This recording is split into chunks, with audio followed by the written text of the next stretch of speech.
The fluorescent lights of Martin's grocery flickered above me, casting an unnatural pallor over the empty aisles. It was almost midnight, the final stretch of my double shift. My fingers ached as I counted the day's receipts, the paper edges leaving tiny cuts I wouldn't notice until later when hand sanitizer would make them sting. 20 minutes, Ellie, and we're out. My manager Mike called from the back office, his voice echoing through the deserted store. I nodded, though he couldn't see me. 20 more minutes until I could drag myself to the bus stop, ride 40 minutes across town, and collapse into my threadbare couch. My apartment would be empty and silent, just as I'd left it 18 hours ago. The weight of exhaustion pressed down on my shoulders. At 24, I'd imagined my life would be different, not working 2 jobs to make rent, not taking online classes that I was too tired to focus on, not living paycheck to paycheck with medical bills still piling up from my father's final hospital stay. The soft ding of the front door startled me. I'd forgotten to lock it after the last customer. "I'm sorry, we're closed," I called out, tucking a strand of auburn hair behind my ear, trying to sound more authoritative than I felt. No response. I looked up from the register and my breath caught. A man stood just inside the doorway, his presence immediately filling the space in a way that made the store feel smaller. He wasn't particularly tall, perhaps 6 feet, but something about him commanded attention. His charcoal suit looked expensive, the kind that shimmered subtly under the harsh store lighting. His dark hair was styled perfectly, not a strand out of place, but it was his eyes that held me. Dark, observant, they swept across the store before settling on me with an intensity that made my skin prickle.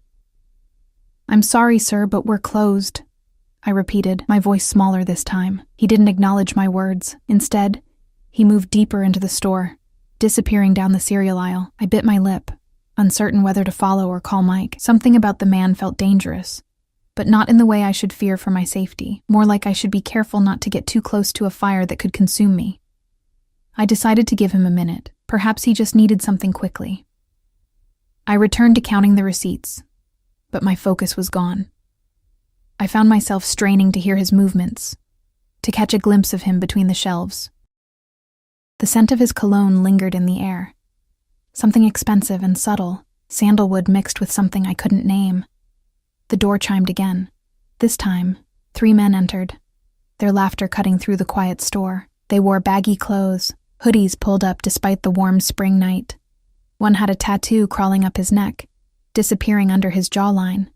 Another wore a baseball cap sideways, revealing just enough of his face for me to see the cruel twist of his mouth. "Hey, sweetheart," the third one called out, leaning against the counter. His breath reeked of alcohol and cigarettes. "Ring us up some beers, will ya?" I straightened, trying to appear taller than my 5'4" frame. "I'm sorry, we're closed. The registers are already shut down for the night." "Come on, don't be like that." He leaned closer. "Pretty girl like you should be more accommodating." My heart hammered against my ribs. Mike was in the back, probably with headphones on as he balanced the day's accounts. The mysterious man in the suit was somewhere in the store, but I doubted he'd help. I was alone. "You need to leave," I said, my voice wavering despite my effort to sound firm. "Now." The tallest of the 3 laughed, a harsh sound that sent ice down my spine. "Or what? You gonna make us?" I reached for my phone beneath the counter, but before my fingers could touch it, the tattooed one grabbed my wrist. His grip was painful, his fingers digging into my skin. "Don't even think about it," he growled. Panic rose in my throat, threatening to choke me. I tried to pull away, but his grip tightened. The other 2 moved around the counter, boxing me in. The smell of them, beer, sweat, and something chemical, made my stomach turn. "Let go of me," I demanded, but the tremor in my voice betrayed my fear. "We just want some beers," the one in the cap said, moving closer. "And maybe whatever's in that register." "The register's empty," I lied. "We already made the night deposit." The one holding my wrist twisted it slightly, making me gasp. "Don't lie to us, sweetheart. That's not nice." I was about to scream for Mike when a voice cut through the tension. Smooth, quiet, but somehow filling every corner of the store. "I believe the lady asked you to leave." We all turned. The man in the suit stood at the end of the counter, his hands casually in his pockets. Up close, I could see his features more clearly. The sharp line of his jaw, the slight curl of his dark hair at the nape of his neck, the way his eyes seemed to hold shadows within them. The thugs hesitated, exchanging glances. "Mind your own business, man," the tattooed one said, but there was a new edge to his voice. Uncertainty. The suited man took a step forward, and though nothing in his expression changed, something in the air shifted. My skin tingled with an inexplicable awareness of danger, not directed at me, but radiating from him. "Her safety is my business," he said, his voice still quiet but edged with steel. He glanced at me, and for a moment, something possessive flashed in his eyes. I didn't understand it. I'd never seen this man before in my life. Yet he was looking at me as if I belonged to him in some way, as if these men weren't just threatening a store clerk, but taking something that was his. The tallest thug scoffed, trying to maintain his bravado. "There's 3 of us and 1 of you, fancy pants. What are you gonna do?" The suited man smiled then, a small curve of his lips that never reached his eyes. It was the most terrifying thing I'd ever seen. "I won't have to do anything," he said softly. As if on cue, the front door opened again. 2 broad-shouldered men entered, their faces expressionless, their stances wide. They wore simple dark suits, but there was nothing simple about the way they moved. Efficient, alert, dangerous. The atmosphere in the store changed instantly. The 3 thugs released me and stepped back, their earlier confidence evaporating. "We don't want trouble," the one in the cap muttered, already edging toward the door. "Yet you came looking for it," the suited man said. His eyes traveled to my wrist, where red marks were forming from the thug's grip. Something dark passed over his face.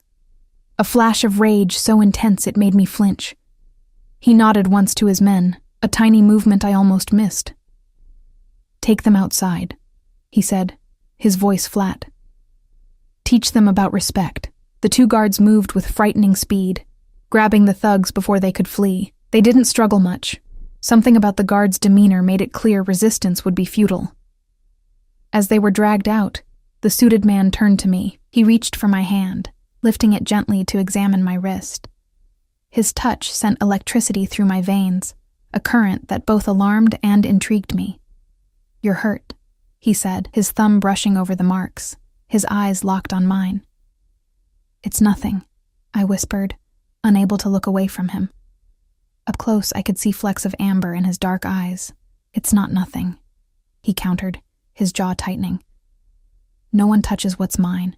The words hung in the air between us, making no sense yet somehow sending a shiver of recognition through me. I didn't know this man. I'd never seen him before tonight, yet the way he looked at me, like he'd been searching for me, like he'd found something precious, made my breath catch. "I don't even know your name," I managed to say. His lips curved into a smile, different from the one he'd given the thugs. This one held warmth, though still carefully controlled. "Vince," he said. "Vincent Romano." The name settled over me like a shadow. I'd heard it before. Whispers in the city, a name spoken with fear and respect. Vincent Romano, the businessman whose empire extended far beyond legitimate enterprises. Vincent Romano, who some said controlled half the city through means better left unquestioned. "Ellie," I replied, my voice barely audible. "Ellie Sanders." "Ellie," he repeated, my name sounding different on his lips. Precious, protected. "You shouldn't be working here, especially not this late." Before I could respond, Mike burst from the back office, his face flushed with alarm. "What's going on?" I heard. He stopped abruptly when he saw Vince, his eyes widening in recognition and fear. "Mr. Romano," he stammered. "I didn't know you were here. Is everything okay?" Vince didn't take his eyes off me. "Everything is fine now, but your security is unacceptable. This young woman was just accosted by 3 men while you were hiding in your office." Mike paled. "I didn't hear anything until just now. I'm so sorry, Mr. Romano. I'll make sure." "You'll make sure she never works another closing shift," Vince interrupted, his tone leaving no room for argument. "And you'll double your security presence." Mike nodded frantically. "Of course, sir." Right away. I stared between them, confusion swirling through my exhaustion. How did my manager know this man? Why was he taking orders from him? And why did Vincent Romano care about my safety? Your shift is over, Vince said to me, finally releasing my wrist. I immediately felt the absence of his touch, like a candle blown out. My driver will take you home. It wasn't a question or an offer. It was a statement of fact. The most disconcerting part was that I didn't want to refuse. Despite everything I'd been taught about stranger danger, despite the obvious warning signs that this man was dangerous, I felt drawn to him. That's not necessary, I said anyway, clinging to the last shreds of my common sense. I can take the bus. His jaw tightened, a muscle flexing beneath his smooth skin. It's nearly midnight. The bus is not an option. Mr. Romano is right, Ellie, Mike interjected nervously. Let his driver take you. I'll finish closing up. The front door opened again, and one of the suited guards returned. He gave a subtle nod to Vince, who seemed to understand some unspoken message. It's done, the guard said quietly. I didn't want to know what it was, or what had happened to the 3 men outside. The less I knew, the better. Gather your things, Vince said to me, his tone gentler now. Anthony will drive you home. I hesitated, caught in an impossible situation. Every instinct told me to decline, to maintain the boundary between his world and mine. But my feet ached, my wrist throbbed, and the thought of waiting alone at the bus stop after what had just happened made my skin crawl. Okay, I finally agreed. Thank you. I collected my purse from under the counter and my jacket from the break room. When I returned, Vince was waiting by the door, his posture relaxed but alert. He opened the door for me, his hand hovering near the small of my back as I passed, not touching, but close enough that I could feel the heat of him. Outside, a sleek black Bentley idled at the curb, its engine a soft purr in the night. The driver, Anthony, stood beside it, opening the rear door as we approached. I expected Vince to send me off with his driver, but instead, he slid into the car beside me, his leg brushing against mine in the spacious back seat. The interior smelled of leather and his subtle cologne. The privacy partition was already raised, sealing us off from the driver. Where do you live? Vince asked, as the car pulled away from the curb. I gave my address reluctantly, knowing it would reveal the shabby neighborhood where I rented my 1-bedroom apartment. If he judged me for it, his expression didn't change. How do you know my manager? I asked after a moment of silence, unable to contain my curiosity. Vince's lips curved slightly. I own the building, among others. You own Martin's grocery? I own the property. Martin leases it from one of my companies. I processed this information, trying to reconcile the man beside me with the shadowy figure from rumors and whispers. Up close, he seemed both more and less than the stories. More human, with the way his eyes crinkled slightly at the corners when he watched me, but also more dangerous, with the controlled power I could sense beneath his calm exterior. Those men, I said quietly. What happened to them? Vince studied me for a moment, as if deciding how much to tell me. They were reminded that actions have consequences. A chill ran down my spine. Did you hurt them? They hurt you, he replied, as if that answered everything. We lapsed into silence again. I stared out the window, watching as we moved from the commercial district into residential neighborhoods, eventually reaching the more rundown areas where I lived. I felt embarrassed as we pulled up to my apartment building with its cracked concrete steps and graffiti-tagged mailboxes, but Vince's expression remained neutral. Thank you for the ride, I said, reaching for the door handle. His hand closed over mine, stopping me. Wait for Anthony to open it. He'll walk you to your door. That's really not... Please, Ellie. There was something in his voice, not quite vulnerability, but a crack in his composed facade. Humor me. I nodded, oddly touched by his concern despite its intensity. True to his word, Anthony opened my door and escorted me to the building entrance. I fumbled for my keys, acutely aware of Vince watching from the car, his silhouette visible through the window. Thank you, I said to Anthony, who nodded silently. As I unlocked my door, Vince's window lowered. Ellie, he called softly. I turned back, the streetlight illuminating half his face, leaving the other in shadow. "I'll see you again," he said. Not a question, not a request. A promise that should have frightened me, but instead sent warmth spreading through my chest. I didn't respond, just slipped inside and closed the door behind me. I leaned against it, listening as the Bentley's engine faded into the distance, leaving me alone with questions I couldn't answer and a feeling I couldn't name. I didn't know then that this night, this chance encounter, would change everything. I didn't know that Vincent Romano had just claimed me in ways I couldn't yet understand. I didn't know that by saving me, he had entangled me in a world I was never meant to enter. I only knew that as I finally sank onto my couch, exhausted yet strangely alert, I couldn't stop seeing his eyes, feeling his touch on my wrist, hearing his words. "No one touches what's mine." I didn't belong to anyone. I never had. So why did those words feel like coming home? Sleep evaded me that night. I tossed and turned, replaying every moment with Vincent Romano in my mind. His eyes, his voice, the possessive way he'd looked at me. It all felt like a dream, too surreal to have actually happened. But the fading red marks on my wrist hold a different story. By morning, I'd convinced myself I was overreacting. Vincent Romano was simply a powerful businessman who happened to be in the right place at the right time. His protection was nothing more than basic human decency, his intensity merely his natural demeanor. The "what's mine" comment was just a figure of speech. I repeated these rationalizations as I got ready for my morning shift at Rena's diner, my second job. The familiar routine of pulling on my pale blue uniform and tying my hair back grounded me in reality, washing away the surreal events of the previous night. The diner was already bustling when I arrived, the morning rush of commuters seeking coffee and breakfast before work. I dove into the chaos, grateful for the distraction. For a few hours, I was just Ellie the waitress again, balancing plates and memorizing orders, not the girl who'd caught the attention of Vincent Romano. "You seem distracted today, Margot," the 60-year-old cook with arms strong from decades of flipping pancakes, commented as I picked up an order.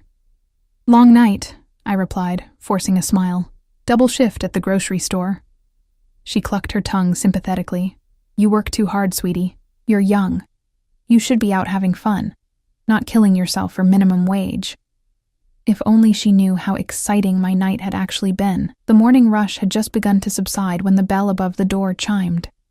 I was wiping down a recently vacated table, my back to the entrance, but something in the sudden hush that fell over the diner made me turn.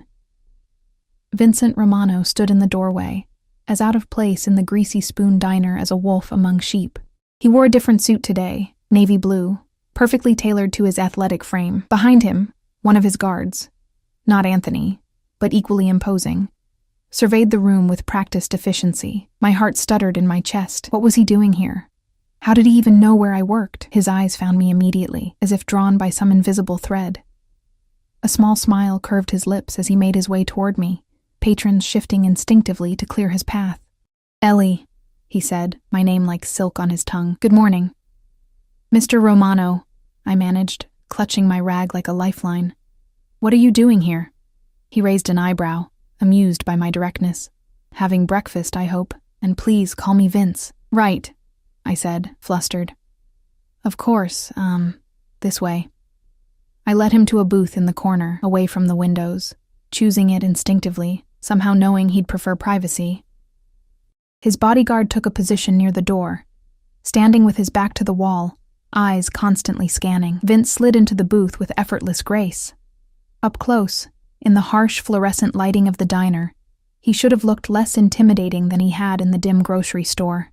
Instead, the daylight only accentuated his features. The sharp line of his jaw, the intensity of his dark eyes, the subtle power evident in every movement. "Coffee?" I asked, falling back on waitress autopilot. "Please." He nodded, his eyes never leaving my face. I returned with the coffee pot, painfully aware of every eye in the diner watching us. My hand trembled slightly as I poured, and when I set down the mug, his fingers brushed against mine. Deliberately, I was certain. "How's your wrist?" he asked, nodding toward the faint marks that remained. "Fine," I replied automatically. It was nothing, really. His jaw tightened, a muscle flexing beneath his smooth skin. It wasn't nothing, Ellie. I swallowed hard. What happened to those guys? Vince took a sip of his coffee, his expression unreadable. They won't bother you again. The way he said it sent a chill down my spine. Not from fear for myself, but from the certainty that those 3 men had experienced something terrible. Are you ready to order? I asked, desperate to shift back to safer ground. What do you recommend? The blueberry pancakes are good, I offered. Or the Denver omelet. I'll have whatever you like best, he said, handing me back the menu without looking at it. The French toast, then, with strawberries. He nodded, seemingly pleased by my choice. Perfect. As I turned to place his order, he caught my hand. When do you finish here today? My pulse quickened. 2:00. Why? I'd like to take you to dinner tonight. It wasn't a question, not really. But it wasn't a command either. There was something in his eyes, a hint of vulnerability beneath the confidence, that made me hesitate. I don't think that's a good idea, I said quietly. His thumb traced circles on the back of my hand, sending shivers up my arm. Why not? Because you're dangerous. Because you're obviously involved in something illegal. Because the way you look at me terrifies and thrills me in equal measure. I don't even know you, I said instead. His lips curved into a smile. That's precisely why dinner would be appropriate. To get to know each other. Mr. Romano, Vince, I appreciate what you did last night, but I'll pick you up at 7, he interrupted gently, releasing my hand. Wear something nice. Before I could protest further, Margot called from the kitchen. Order up, Ellie. I hurried away, my thoughts in turmoil. By the time I returned with his food, I'd formulated a firm but polite rejection. But the words died on my lips when I saw him on his phone, speaking quietly but intensely. I don't care what it costs, he was saying, his voice low. Find out who owns her debt and buy it. All of it. By tonight. He ended the call when he noticed me approaching, slipping the phone into his pocket with a smooth motion. Your French toast, I said, setting the plate before him, trying to pretend I hadn't heard anything. Thank you, Ellie. He smiled, but his eyes were calculating, watching my reaction. Is everything all right? Were you talking about me just now? I blurted, unable to contain myself. About buying my debt? A flash of surprise crossed his face, quickly replaced by something like admiration. You're observant. Answer the question, I insisted, forgetting for a moment who I was speaking to. Instead of being angered by my demand, he seemed almost pleased. Yes. I stared at him, stunned by his directness. Why? Because it bothers me to think of you working 2 jobs to pay off debts that aren't even yours, he said simply. I sank into the seat opposite him, my legs suddenly unsteady. How do you know about that? About my father's medical bills? I make it my business to know things, Ellie. He cut into the French toast, taking a bite and nodding appreciatively. This is excellent. You can't just buy my debt, I said, my voice barely above a whisper. That's invasive and controlling. It's assistance, he countered calmly. Nothing more. And what do you want in return? I asked, suspicion creeping into my voice. His eyes darkened, and for a moment, he looked genuinely hurt. Not everything comes with strings attached, Ellie. In my experience, it does, I replied. My father had taught me that lesson well, borrowing from one loan shark to pay another until his illness had finally caught up with him, leaving me with the aftermath. Vince set down his fork, his full attention on me. I want to help you, that's all. Why? You don't even know me. I know enough, he said, his voice dropping to a timbre that made my skin prickle. I know you work 2 jobs to support yourself. I know you take online classes in business management, hoping for a better future. I know you care for elderly Mrs. Finch in apartment 3B, bringing her groceries when her arthritis flares up. My mouth went dry. How could you possibly know all that? As I said, I make it my business to know things. His gaze softened slightly, especially about people who interest me. And I interest you. I couldn't keep the disbelief from my voice. More than you can imagine. The intensity in his eyes made heat rise to my cheeks. The diner had grown quieter, and I became aware again of the curious glances from other patrons and staff. I stood up abruptly. I should get back to work. Vince nodded. seemingly untroubled by my sudden retreat. 7 o'clock, Ellie. I'll send Anthony.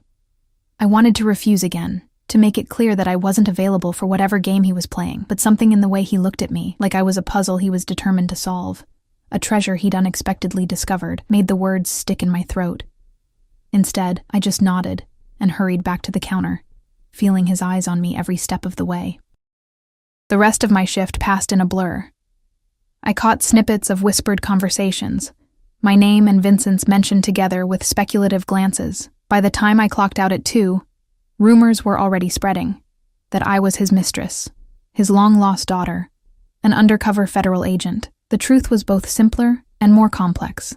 I was nothing to him, yet he acted as if I were everything. I practically ran home, eager to escape the curious stares and whispered questions. My apartment welcomed me with its familiar shabbiness. The second-hand furniture, the water stain on the ceiling that resembled Australia, the stack of textbooks on my coffee table. Normal. Safe. Mine. I sank onto my couch, burying my face in my hands. What was happening to me? Why couldn't I simply tell Vincent Romano no and mean it? A part of me, a small, dangerous part, was intrigued, not just by his wealth or power, but by the way he looked at me, as if he saw something in me that no one else did. As if, to him, I wasn't just another invisible girl struggling to survive. I dozed off on the couch, exhaustion finally claiming me. When I woke, the afternoon light was fading, and my phone showed 5:30 p.m. Panic surged through me. I had less than 2 hours before he would send his driver. I still hadn't decided whether to go. The rational part of me screamed danger. Vincent Romano was clearly connected to something illegal, possibly dangerous. The rumors about his business interests ranged from money laundering to worse things I didn't want to contemplate. But another part of me, a part I barely recognized, whispered, "What if this is your chance? A chance to escape the endless cycle of work and worry, a chance to be seen." I stood under the shower, letting the hot water wash away the scent of diner grease and indecision. By the time I stepped out, I'd made my choice. I would go to dinner with Vincent Romano. Once. I would make it clear that I wasn't interested in whatever he was offering. I would thank him properly for his help the previous night. And then I would close the door on whatever this was before it could begin. My wardrobe offered limited options for something nice. I finally settled on a forest green dress I'd bought for a job interview last year. Simple but elegant, with a modest neckline and a hem that fell just above my knees. I curled my auburn hair, applied more makeup than I usually wore, and slipped on my only pair of heels. At exactly 6:55 p.m., a knock sounded at my door. I opened it to find Anthony standing in the hallway, as impassive as ever in his dark suit. "Miss Sanders," he nodded.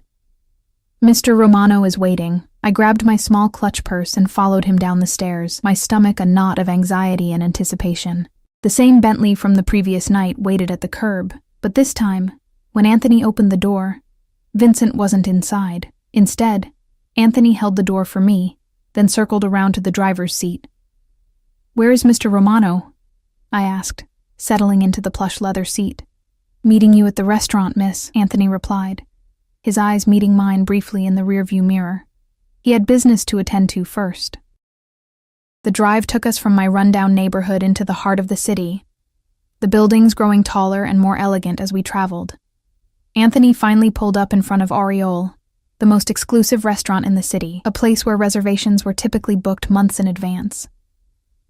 "We're dining here?" I asked, unable to hide my surprise. Anthony's lips twitched in what might have been the ghost of a smile. "Mr. Romano owns it." Of course he did. Anthony escorted me inside, where the maitre d' immediately straightened to attention. "Miss Sanders," he greeted me, as if I were a regular patron rather than a diner waitress far out of her depth. "Mr. Romano is waiting for you in the private dining room. Please follow me." I was led through the main dining area, all crystal chandeliers and white tablecloths, elegant patrons in evening wear, to a secluded door at the back. The maitre d' opened it to reveal a small, intimate dining room with a single table. Candles cast a warm glow over the space, and a wall of windows offered a panoramic view of the city lights below. And there was Vincent, standing as I entered. He wore a black suit that made his shoulders look even broader, the white of his shirt, a stark contrast against his olive skin. His dark eyes widened slightly as they took me in, a flash of approval, and something hotter making my cheeks warm. "Ellie," he said, moving forward to take my hand. "You look stunning." "Thank you," I murmured, suddenly self-conscious. "This place is beautiful. I'm glad you like it." He guided me to the table, pulling out my chair with old-world courtesy. As he took his seat opposite me, I noticed we were alone in the room. No waitstaff, no bodyguards, just the two of us, candlelight, and the glittering city beyond the glass. "I wasn't sure you'd come," Vince said, his eyes never leaving mine as he poured wine into my glass, a deep red that caught the candlelight like liquid rubies. "Neither was I admitted. His lips curved into that small smile that transformed his face, making him look younger, almost boyish. "Yet here you are." "Yet here I am," I echoed, taking a sip of the wine. It was exquisite, unlike anything I'd ever tasted, rich and complex. "I wanted to talk to you about your debt," he said, cutting straight to the point. "It's been taken care of." I set down my glass with a sharp click. "I didn't agree to that." "You didn't have to," he replied calmly. "It's done."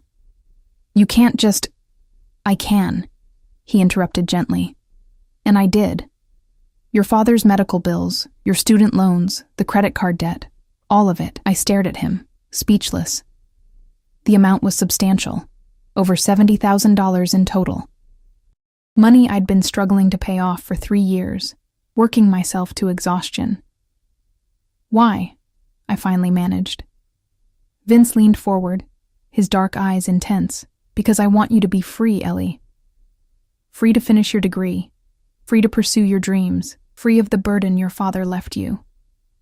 "You don't even know me," I whispered, echoing my words from earlier.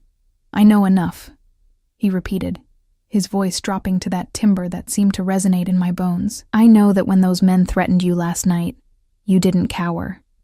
You stood your ground, despite your fear. I know that you worked 2 jobs without complaint, supporting yourself and helping others despite your own struggles. I know that you have fire in you, Ellie Sanders. Fire that shouldn't be smothered by debt that isn't even yours." His words washed over me, more intoxicating than the wine. No one had ever seen me that way, as strong, as worthy of admiration. I'd been invisible for so long, just another struggling girl in a city full of them. "I can't accept this," I said, even as a part of me longed to. "It's too much. And I have no way to repay you." "I don't want repayment," Vince said. "I want your company." I blinked. "My company?" "Dinner. Conversation." His eyes held mine, dark and intent. "Nothing more than you're comfortable with, Ellie." Relief and something like disappointment mingled in my chest. "Just dinner?" "For now," he said, and the promise in those 2 words made my pulse quicken. The door opened then, and a waiter entered with our first course. Delicate scallops arranged like art on the plate. As he set them down and discreetly retreated, I realized this entire evening had been choreographed, from the private room to the perfectly timed service. "Tell me about yourself," Vince said as we began to eat. "Not the details I already know. Tell me what you want, your dreams, the future you see for yourself." No one had asked me that in a long time. I found myself talking more freely than I'd intended, describing my hopes of finishing my business degree, my vague plans of perhaps opening a small bakery someday. My mother had taught me to bake before she'd left, and it remained my one true passion. Vince listened with genuine interest, asking questions that revealed he was truly engaged. As the courses came and went, each more exquisite than the last, I found myself relaxing, the wine and his attention loosening something tight within me. "And what about you?" I finally asked. "What does Vincent Romano want from life?" A shadow passed over his face, so quickly I almost missed it. "What every man wants, I suppose. Success, security." His eyes met mine across the candlelight. Someone to share it with. The intensity of his gaze made heat pool low in my belly. I looked away, focusing on the city lights beyond the window. "And is that why I'm here? Because you're lonely? You're here because from the moment I saw you, I haven't been able to think of anything else." he said, his honesty catching me off guard. Because something about you calls to something in me, Ellie. I don't expect you to understand it. I barely do myself. I met his eyes again, searching for deception and finding none. This is crazy, I whispered. You know that, right? Normal people don't just claim strangers in grocery stores. They don't buy their debt or take them to exclusive restaurants after knowing them for a day. I've never claimed to be normal, he replied with a small shrug, and what happened between us wasn't normal either. You felt it too. Don't deny it. I couldn't deny it. From the moment he'd walked into Martin's grocery, something had shifted in my world, as if his presence had rearranged the very atoms around me. I'm not denying it, I said softly. I'm just trying to understand it. Some things defy understanding, Ellie. They simply are. Dessert arrived, a delicate chocolate souffle that melted on my tongue. As I savored it, I realized with a start that I was enjoying myself. More than that, I felt alive in a way I hadn't in years. When the meal concluded, Vince stood and offered his hand. There's something I want to show you. I placed my hand in his, allowing him to lead me from the private dining room, through a service corridor, and into an elevator. He pressed the button for the roof, his body close enough that I could feel his warmth, smell the subtle cologne that was becoming familiar. The elevator opened onto a rooftop garden, a hidden oasis above the city, with potted trees strung with tiny lights, flower beds releasing their fragrance into the night air, and a small reflecting pool that mirrored the stars above. This is beautiful, I breathed, taking it all in. Do all your restaurants have secret gardens? Just this one, Vince said, leading me to a bench near the pool. I come here sometimes to think, to escape. What does Vincent Romano need to escape from? I asked, genuinely curious. He was quiet for a long moment, his profile etched against the city lights. Expectations, responsibilities, the weight of the empire my father built and I inherited. For the first time, I glimpsed something beneath the powerful exterior, a man with burdens of his own, perhaps as heavy as mine in their own way. Is that why you helped me? I asked. Because you know what it's like to inherit someone else's legacy? His eyes found mine in the dim light, surprise evident in them. You're perceptive, Ellie, more than you know. Or maybe you're just not as mysterious as you think, I countered, surprising myself with my boldness. He laughed then, a genuine sound that transformed his face, erasing years and tension. Perhaps not with you. We sat in companionable silence for a while, the night air cool but pleasant. Eventually he checked his watch and sighed. It's getting late. I should take you home. A part of me didn't want the evening to end, but I nodded. Thank you for dinner, and for the debt, though I'm still not entirely comfortable with it. You will be, he said confidently, standing and offering his hand again, in time. The drive back to my apartment was quiet, a comfortable silence between us.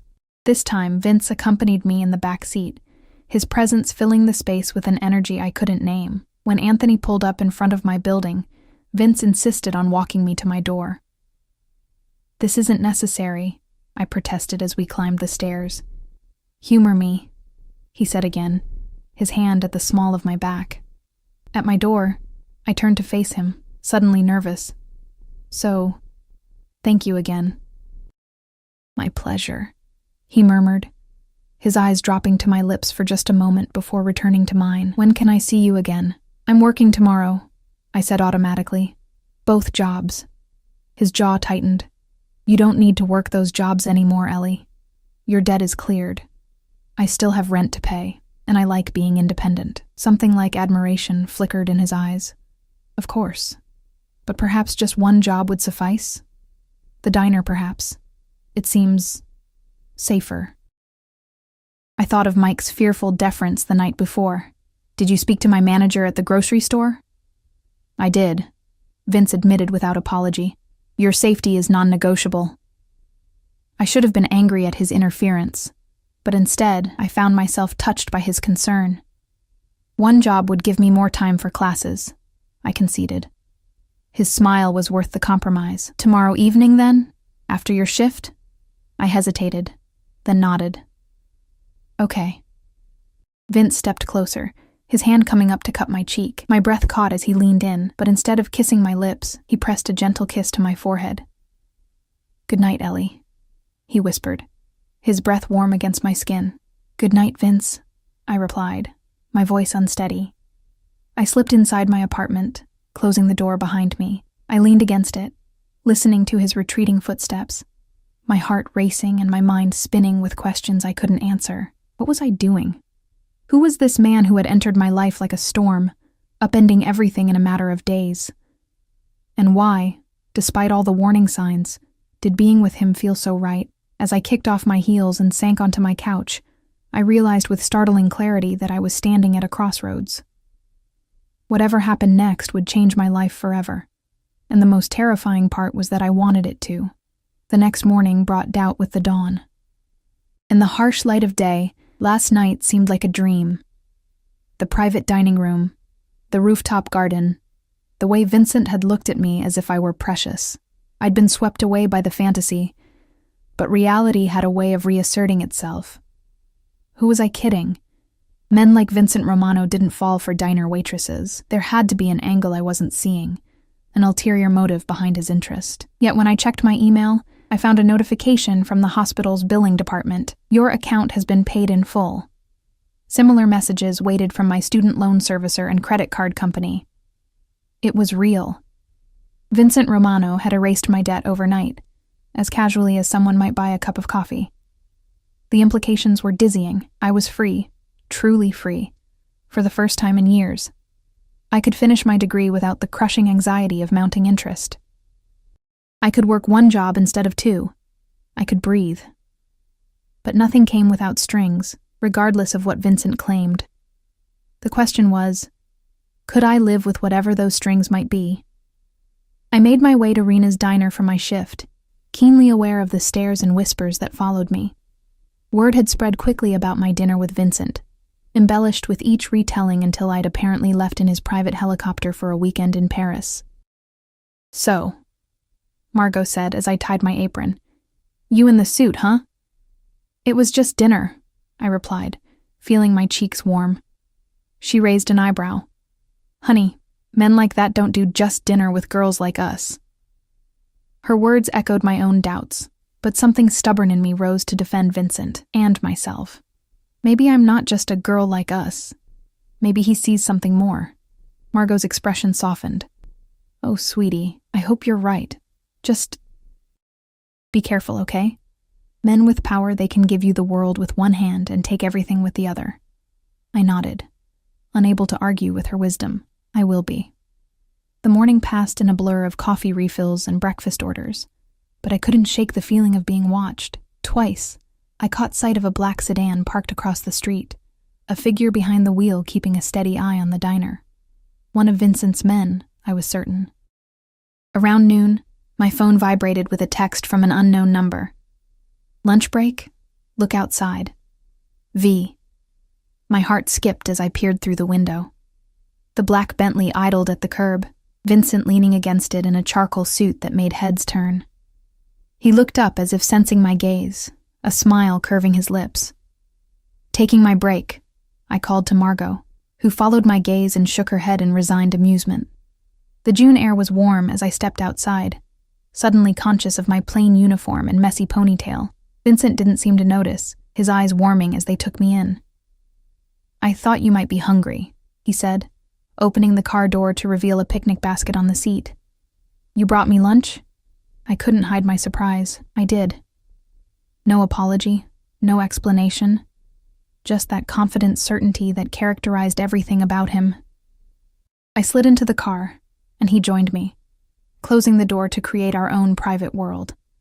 The basket contained gourmet sandwiches, fresh fruit, and tiny pastries that looked too perfect to eat. "You didn't have to do this," I said, even as I accepted the sandwich he offered. Prosciutto and fig on artisan bread, nothing like the hurried bites of diner food I usually managed on my breaks. "I wanted to," he replied simply. "How was your morning?" Something about the normalcy of the question made me smile. "Busy. Lots of curious stares after your visit yesterday." "Does that bother you?" There was a hint of possessiveness in his tone. I'm not used to being the center of attention, I admitted, or being associated with someone like you. Someone like me? He raised an eyebrow, a challenge in his eyes. I met his gaze directly. Someone powerful, dangerous. Do I frighten you, Ellie? He asked softly. Sometimes, I admitted. Not because I think you'd hurt me, but because of how you make me feel. His eyes darkened, and he reached out to brush a strand of hair from my face. And how is that? Like I'm standing at the edge of something vast and unknown. Like one step could change everything. Would that be so terrible? His voice was low, intimate in the confines of the car. I don't know yet, I whispered honestly. He smiled, seeming pleased with my answer. At least you're considering it. That's a start. We ate in companionable silence for a few moments, the food exquisite even in its simplicity. I found myself stealing glances at him, the strong line of his jaw, the way his hands moved with precise confidence, the occasional flash of vulnerability when he thought I wasn't looking. I checked my email this morning, I said finally, about the debt. And? His expression gave nothing away. Thank you, I said, the words inadequate for the magnitude of what he'd done. It changes everything. That was the intention. He reached for my hand, his thumb tracing patterns on my palm that sent shivers up my arm. I want to give you choices, Ellie. Options beyond exhaustion and survival. Why me? I had to ask. Of all the people you could help, why choose a random cashier? Something flickered in his eyes, a darkness, a memory. Perhaps I saw something of myself in you, fighting against circumstances not of your making, shouldering burdens that should never have been yours. For a moment, I glimpsed a different Vincent, not the powerful businessman or the dangerous figure from whispered rumors, but a man who understood struggle, who recognized the weight of inherited responsibility. What happened to your father? I asked impulsively. You mentioned inheriting his legacy. Vincent went still, his expression shuddering slightly. My father built an empire from nothing. He came to this country with empty pockets and burning ambition. Everything we have, he created through sheer force of will. A shadow passed over his face. And he expected his son to protect it at all costs. Is that what you're doing? Protecting his legacy? I'm building my own, he replied, something fierce in his tone. My father's methods were old-fashioned. I have a different vision. I wanted to ask more, to unravel the complex man beside me, but my break was nearly over. I should get back, I said reluctantly. Vincent nodded but made no move to open the door. I have meetings this afternoon, but I'd like to see you this evening. Let me send Anthony for you after your shift. It wasn't quite a question, but neither was it a command. There was room for me to refuse, though we both knew I wouldn't. Okay, I agreed. I'm done at 6. He smiled, that transformative expression that made him look younger, less guarded. Perfect. As he leaned in, I thought for a moment he might kiss me. Properly this time, not the chaste forehead kiss of the previous night. My lips parted instinctively, but he only brushed his thumb across my lower lip, his eyes darkening with intent. Until tonight, he murmured. I returned to the diner in a daze, my lips still tingling from his touch. Margot took one look at my face and sighed. You're in deep, aren't you, sweetie? I couldn't deny it. Whatever was happening between Vincent and me, I was already past the point of easy retreat. The afternoon dragged endlessly. I found myself watching the clock, anticipation building with each passing hour. By the time 6 o'clock approached, I was practically vibrating with nervous energy. I changed in the diner's cramped bathroom, swapping my uniform for a simple sundress I'd brought, white with small blue flowers, more casual than last night's attire but still pretty. I let my hair down, applied a touch of lipstick, and tried to calm my racing heart.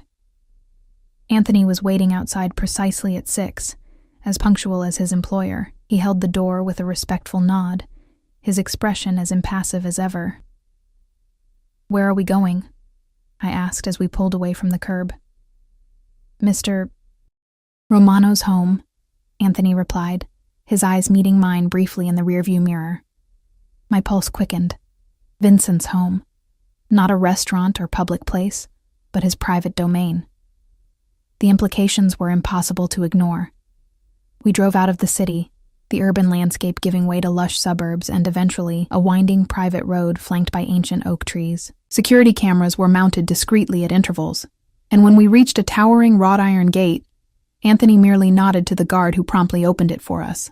The house, mansion, really, appeared through the trees, a modern structure of glass and stone that somehow complemented, rather than competed with its natural surroundings. Water features flanked the circular driveway, their gentle burbling creating an atmosphere of tranquility. Romano designed it himself, Anthony offered, surprising me with the voluntary information as he caught my wide-eyed stare. It's beautiful, I murmured, taking in the clean lines and expansive windows that reflected the early evening sky. Anthony led me to the front entrance, massive double doors of dark wood and frosted glass. Before he could open them, they swung inward to reveal Vincent, jacket off, sleeves rolled to reveal strong forearms, his usual polished appearance slightly relaxed. "Ellie," he said, his eyes warming as they took me in. "Welcome."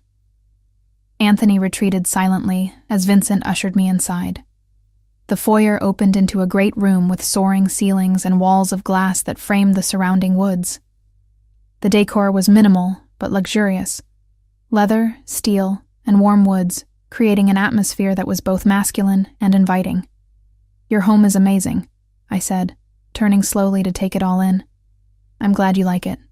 Vincent watched me with an intensity that made me self-conscious.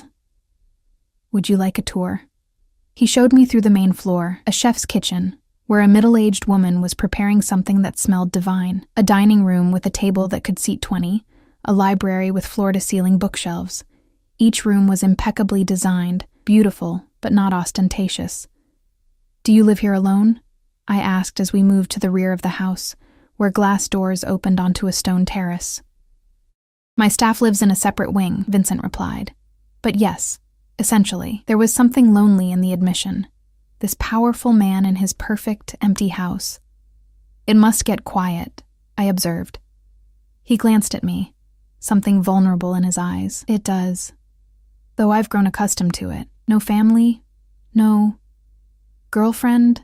I ventured, immediately regretting the transparency of the question. Vincent's lips curved in a slight smile. "No girlfriend. My parents are deceased. I have a younger sister, Sophia, but she lives in Europe. We're not close."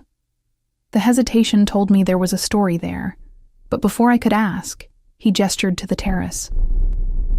"Would you like to sit outside? The evening is pleasant." The terrace overlooked a stunning infinity pool that seemed to merge with the forest beyond. We settled on comfortable outdoor furniture, and a young man appeared silently with a tray of drinks. Something amber for Vincent, a delicate pink cocktail for me. "I hope you like gin," Vincent said, nodding toward my glass. "James makes an excellent elderflower spritz. The drink was perfect, light, floral, with just enough alcohol to ease my nerves without clouding my judgment." As the sun began its slow descent, casting golden light through the trees, I felt myself relaxing into the surreal experience of sitting with Vincent Romano in his private kingdom. "Why did you invite me here?" I asked finally, setting my empty glass aside. Vincent studied me, his dark eyes unreadable in the fading light. "Because I wanted you to see me, not just the man in the restaurant or the businessman in the car. Me, in my element." "And who is that?"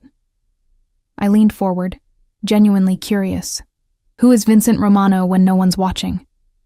"A man with responsibilities," he replied after a moment.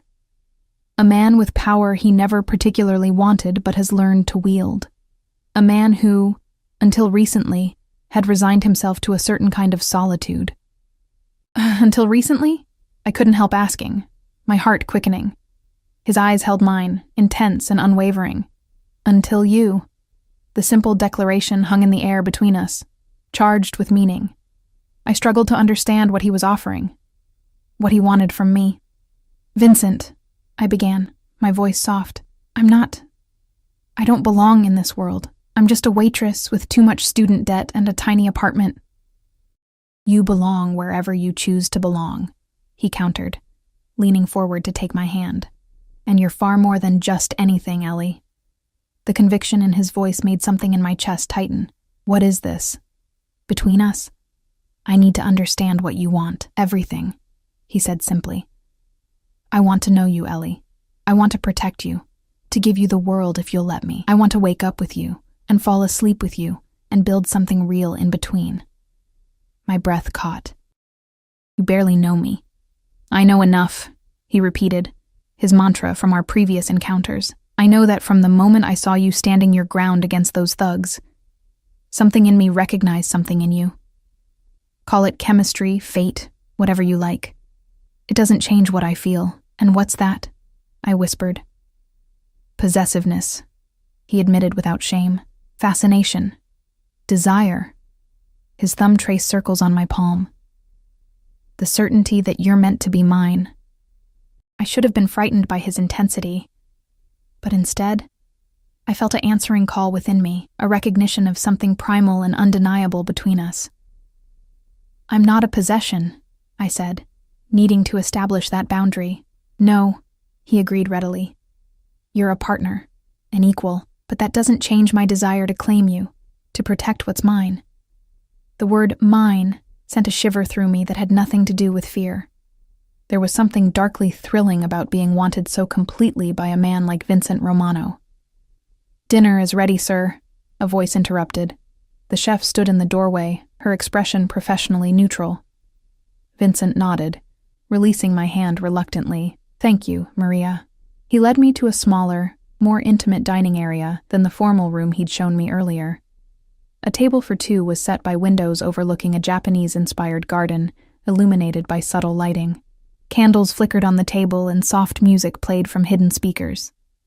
This is beautiful, I murmured as he held my chair. I wanted tonight to be special, he replied, taking his seat across from me.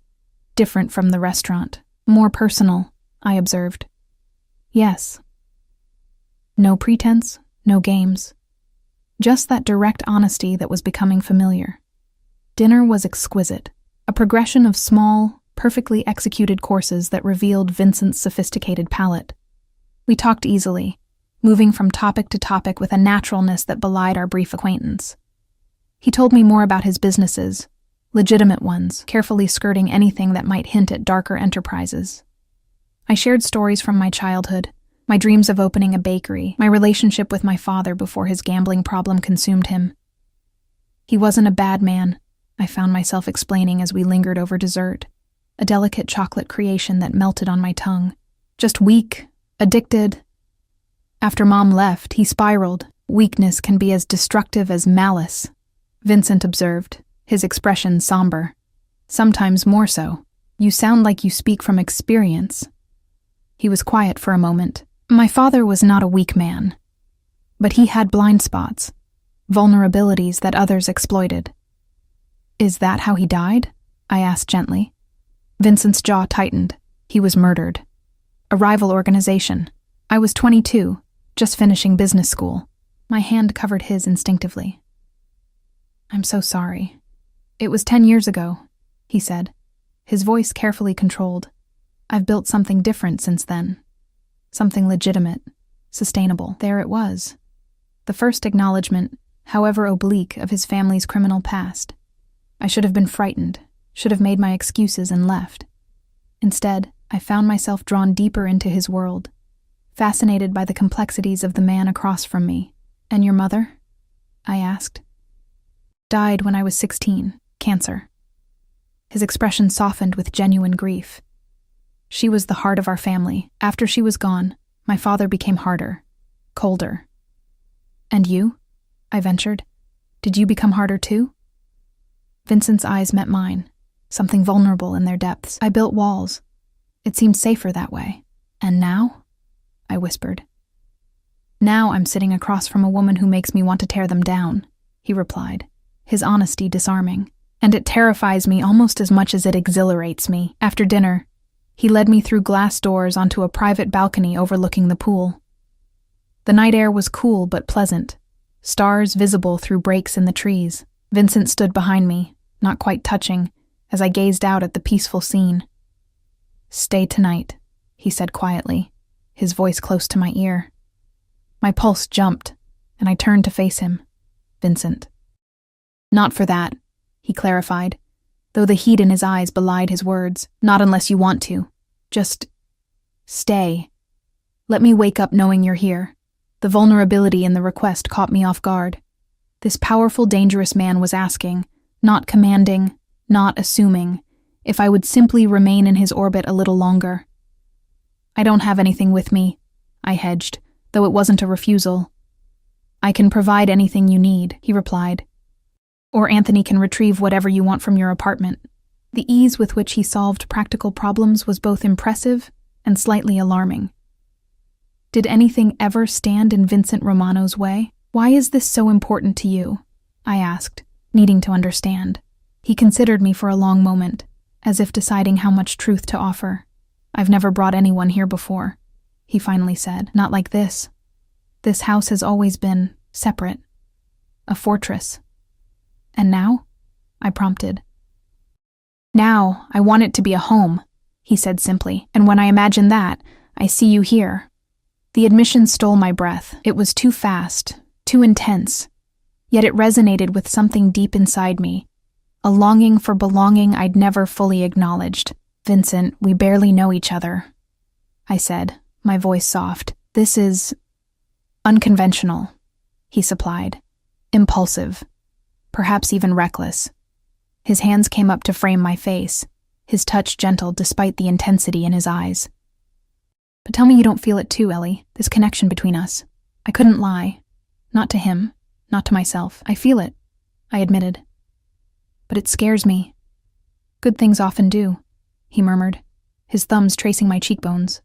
Stay tonight. Just to sleep. Let me hold you. Nothing more, I promise. The sincerity in his eyes undid me. Okay, I whispered, I'll stay. The smile that transformed his face was worth any risk, any uncertainty.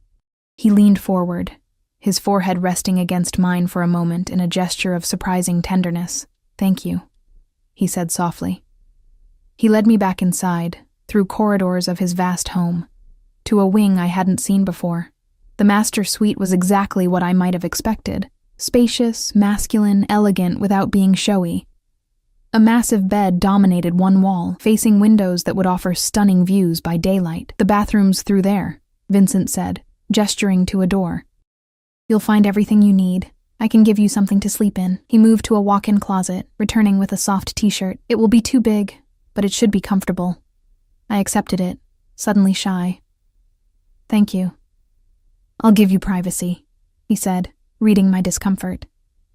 Join me downstairs when you're ready. Perhaps a glass of wine before bed? I nodded, grateful for the space to collect myself. When he'd gone, I explored the bathroom, a marble and glass sanctuary with a shower that could fit 5 people and a soaking tub positioned to take advantage of the forest view.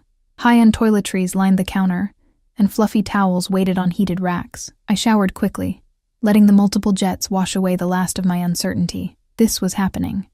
I was staying the night with Vincent Romano, a man I'd known for all of 3 days, a man whose world was so far removed from mine it might as well be another planet.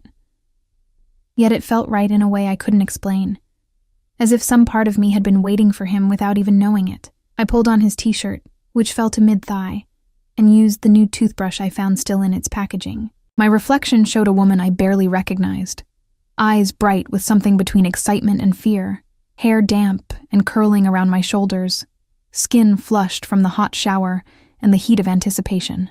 Downstairs, I found Vincent in the library, a fire burning in the stone fireplace despite the warm June night. He'd changed into loose pants and a simple black t-shirt that revealed the muscular definition of his arms. He looked up as I entered, his eyes darkening as they took in my bare legs and damp hair. You're beautiful, he said simply, rising to hand me a glass of wine. So are you, I replied without thinking, then blushed at my own boldness. His smile was slow and pleased. Come. Sit with me. We settled on a comfortable leather sofa facing the fire, close but not touching. The wine was exceptional, of course. Everything in Vincent's world seemed designed for maximum pleasure and comfort. Tell me something no one else knows about you, I said impulsively, drawing my legs up beneath me. Vincent considered the question, his profile strong in the firelight. "I paint," he finally said, "abstract mostly. Nothing good enough to share, but it centers me." The admission surprised and delighted me. "I'd love to see your work sometime." He glanced at me, vulnerability flashing briefly in his eyes. "Perhaps. Someday." He sipped his wine. "Your turn."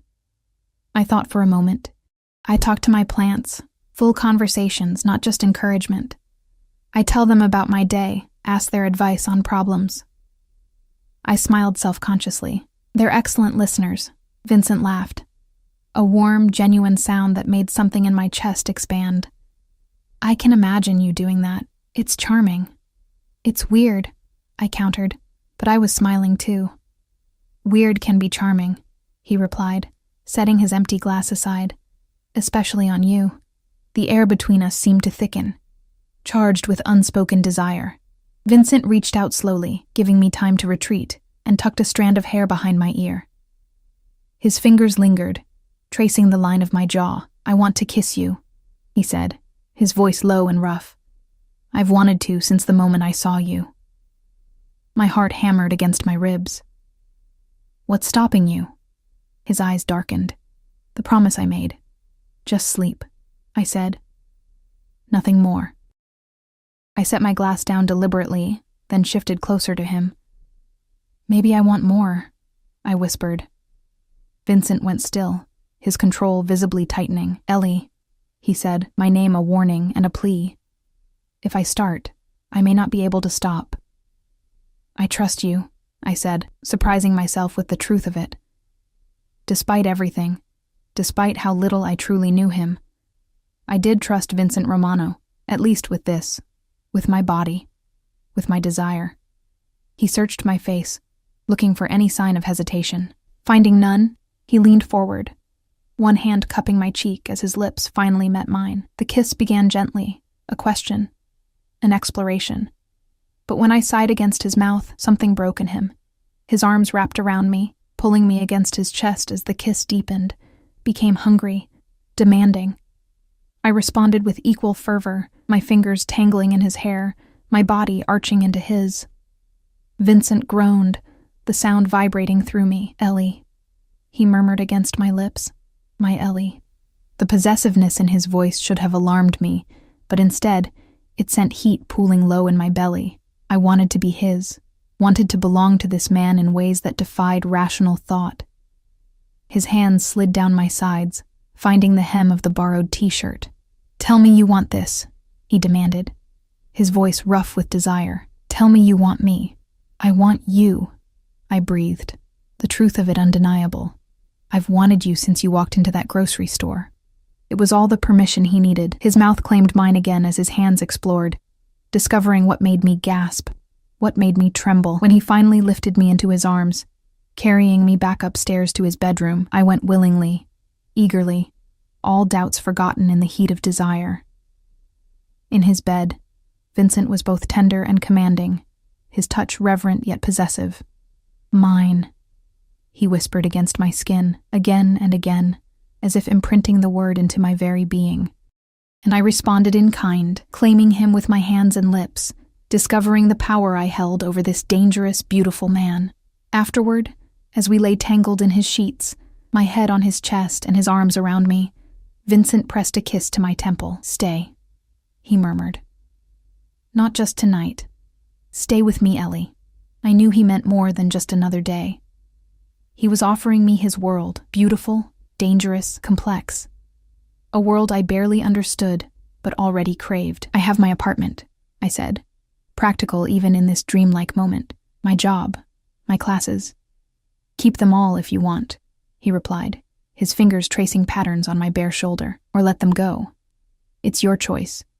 But make this your home too. Make me your home." The offer was tempting beyond words. Safety, luxury, belonging.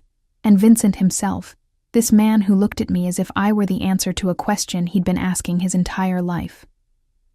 "Can I think about it?" I asked, not ready to commit to something so monumental, so life-changing. "Of course." He pressed another kiss to my hair. "Take all the time you need. I'm not going anywhere.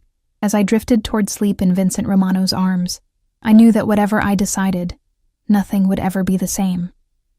I'd crossed a threshold, entered a world of both shadow and light, danger and protection, and somewhere deep inside, I already knew I'd never want to leave. Morning light filtered through the floor-to-ceiling windows, casting Vincent's bedroom in a warm glow. I woke slowly, momentarily disoriented by the unfamiliar softness of the mattress beneath me, the silky sheets against my skin. Then the memories of the previous night flooded back. Vincent's hands on my body, his mouth against mine, the way he'd whispered my name like a prayer. I turned to find him watching me, already awake, propped on one elbow.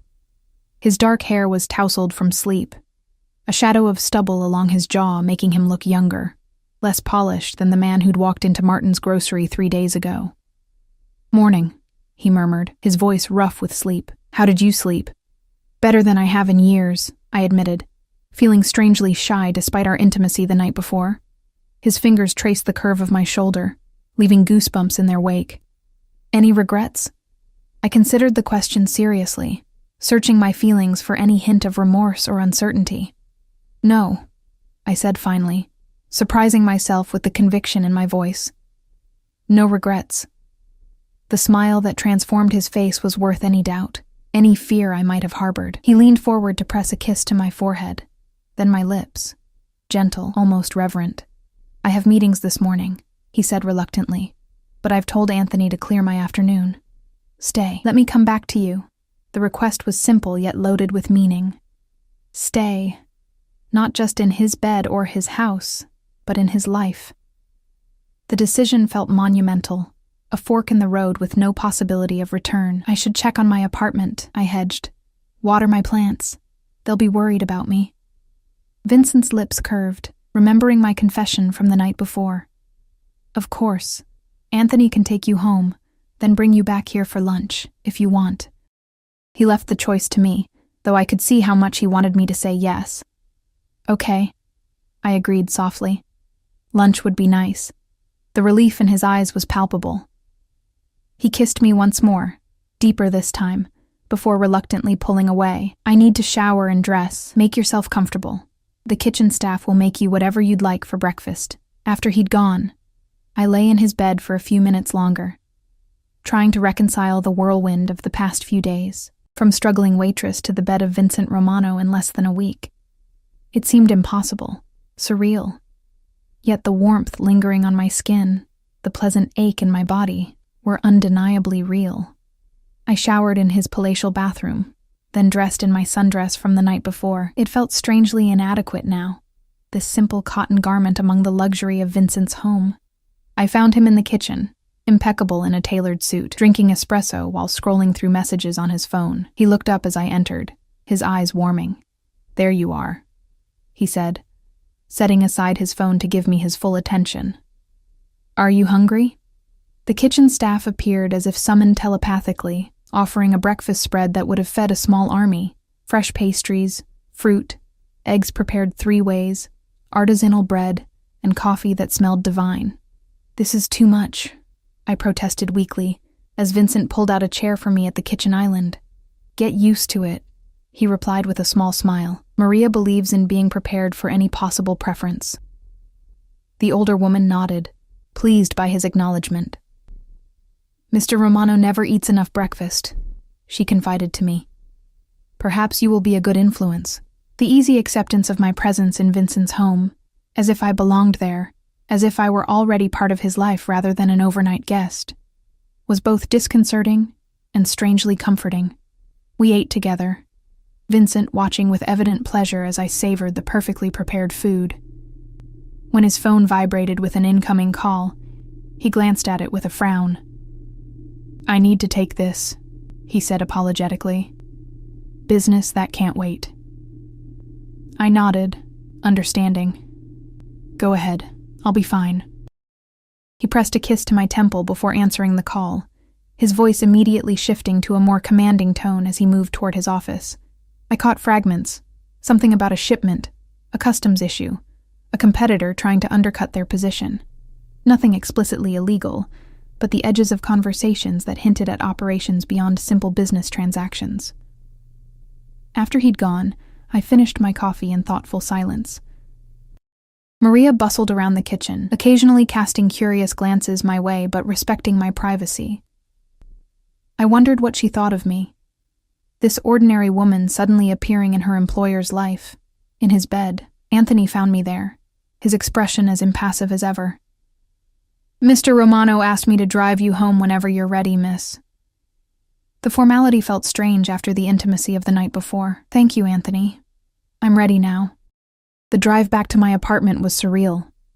The sleek Bentley gliding through my rundown neighborhood like an alien spacecraft. Neighbors peered from windows, curious about the luxury vehicle and its tinted windows. I felt their stares as Anthony opened my door, escorting me to my building entrance with the same silent efficiency he showed his employer. "Mr. Romano will send me for you at noon," he said. Not a question, but a statement of fact. I nodded, still unable to fully process the rapid changes in my life. "Thank you, Anthony." My apartment felt smaller than I remembered. The furniture shabbier, the water stain on the ceiling more pronounced. After the pristine luxury of Vincent's home, my carefully curated space, once my sanctuary, seemed pathetically inadequate. I pushed away the uncharitable thought, reminding myself that this was my home, built with my own hard work and determination. I watered my plants as promised, telling them in whispered tones about the extraordinary turn my life had taken. "You wouldn't believe his house," I told the struggling fern by the window. "And he wants me to stay there, with him. What do you think? Am I crazy for even considering it?" The fern, unsurprisingly, offered no opinion. I showered again and changed into fresh clothes. A pale blue sundress that was one of my favorites, simple but flattering. Then I sat on my couch, staring at the wall, trying to make sense of my new reality. Vincent Romano wanted me in his life, in his home, in his bed. Vincent Romano, who could have any woman he wanted, had chosen me, Ellie Sanders, diner waitress and part-time cashier, daughter of a failed gambler and an absent mother. It made no sense, yet the evidence was undeniable. The way he looked at me, touched me, spoke to me. My phone chimed with a text message. "Missing you already. Can't wait for lunch. V." Such a normal message, like any new lover might send, yet coming from him it felt momentous. I typed a response. "Missing you too. See you soon." The simplicity of the exchange belied the complexity of our situation. I was falling for Vincent Romano, falling hard and fast into uncharted territory, and I had no idea if there would be a safe landing or if I was destined to crash and burn. At precisely noon, Anthony arrived as promised.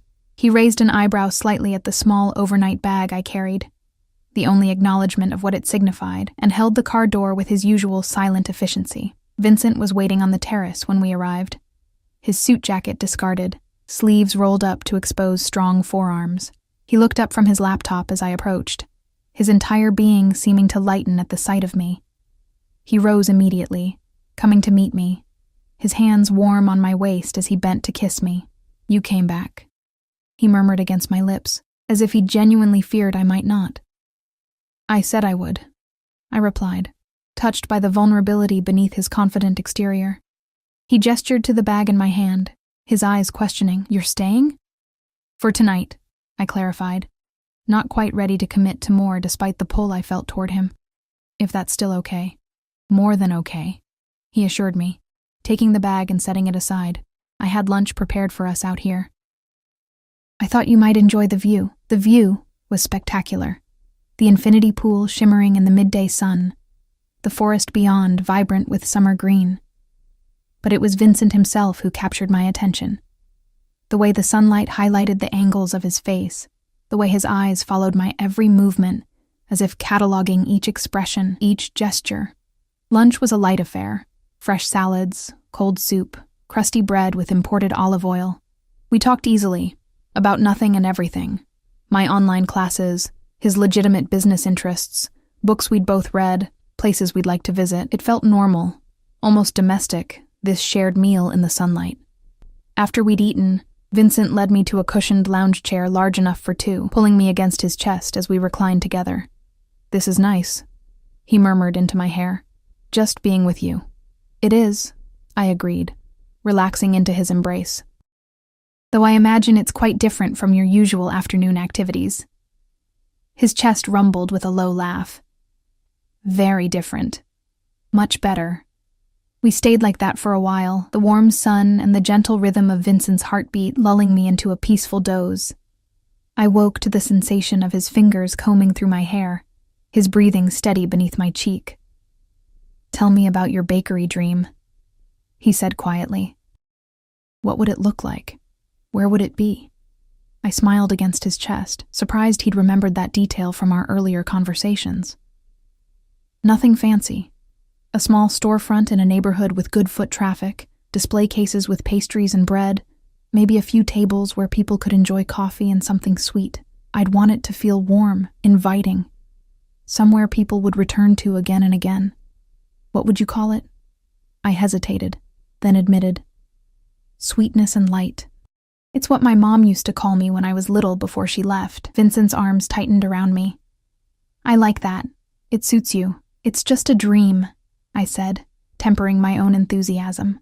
"Commercial space in this city is expensive, and startup costs for a bakery are significant. Equipment, inventory, staff.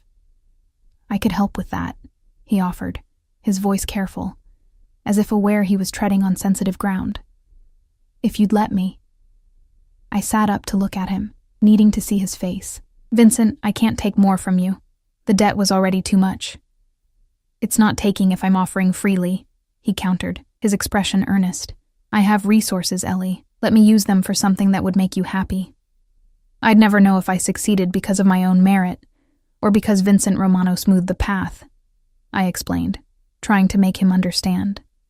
"I need to do this myself when I'm ready." Instead of arguing, Vincent surprised me with a smile of genuine admiration. "Your independence is one of the things I adore about you, but remember that accepting help doesn't diminish your accomplishments." I leaned forward to kiss him, touched by his understanding. "Thank you. Maybe someday I'll take you up on that offer." But not yet. The rest of the afternoon passed in lazy contentment. Vincent showed me more of his property. The Japanese garden I'd glimpsed from the dining room, a small orchard of apple and pear trees, a vegetable garden that supplied the kitchen with fresh produce. It was a peaceful oasis, far removed from the dangers and complexities I knew existed in his world. As evening approached, Vincent received a call that made his expression darken. He excused himself, moving away to speak in low, rapid Italian that I couldn't understand. When he returned, the easy warmth of the afternoon had been replaced by a tension that radiated from him in almost palpable waves. "I have to go out," he said, his jaw tight. "Business that can't wait. I'm sorry." "It's okay," I assured him, though disappointment curled in my stomach. "I understand." He cupped my face in his hands, his eyes searching mine. "I won't be long. A few hours at most. Make yourself at home. Maria will prepare dinner whenever you're hungry." "Be careful," I said impulsively, some instinct telling me that whatever business required his attention wasn't entirely safe. Something flashed in his eyes, surprise perhaps at my concern. "Always," he promised, bending to kiss me with an intensity that left me breathless. "I'll come back to you, Ellie." After he'd gone, the massive house felt emptier, colder despite the warm evening. I wandered aimlessly for a while, exploring rooms we hadn't visited during the tour. A home theater with plush seating, a fully equipped gym, a wine cellar that would make a sommelier weep with envy.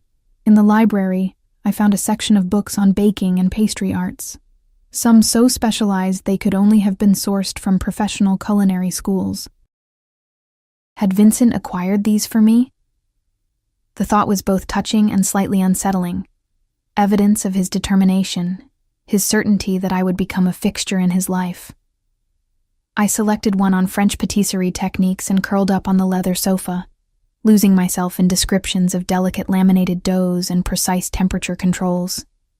Evening faded into night, and still Vincent didn't return.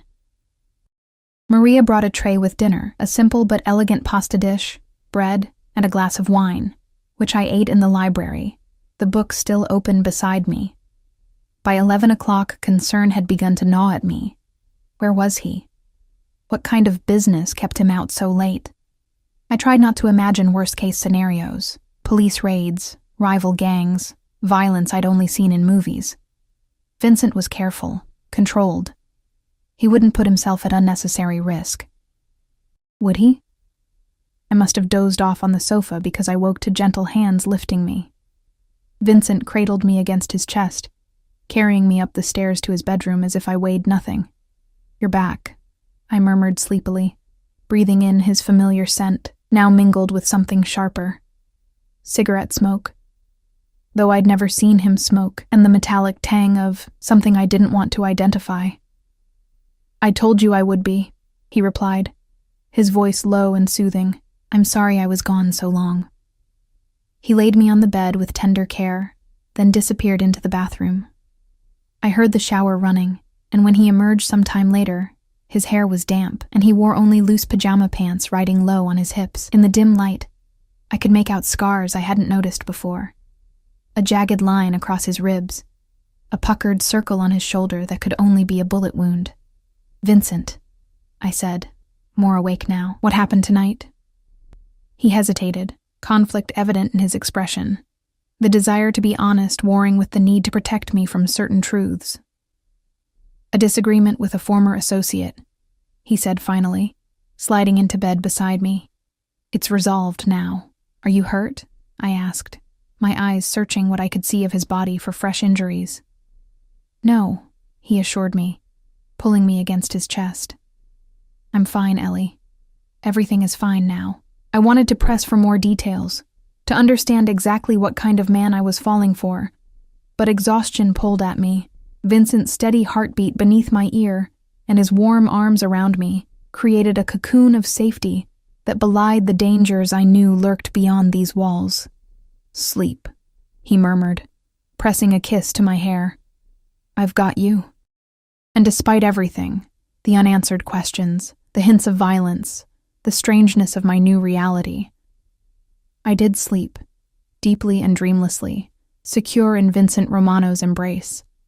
Morning brought sunshine and the scent of coffee. I opened my eyes to find Vincent sitting on the edge of the bed, fully dressed in another impeccable suit, a mug in his hands. "Good morning," he said, offering the coffee. "I thought you might need this."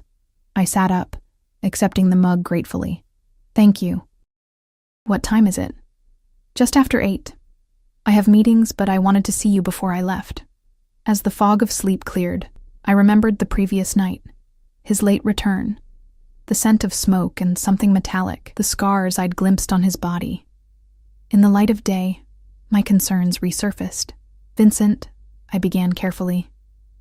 "About last night," his expression closed slightly. A subtle shift that might have been imperceptible to someone who hadn't studied his face as I had. "What about it?" "I need to know what I'm getting into here," I said, setting the coffee aside. "With you. With whatever business took you away last night." He was quiet for a long moment, weighing his response. "My world isn't always clean, Ellie.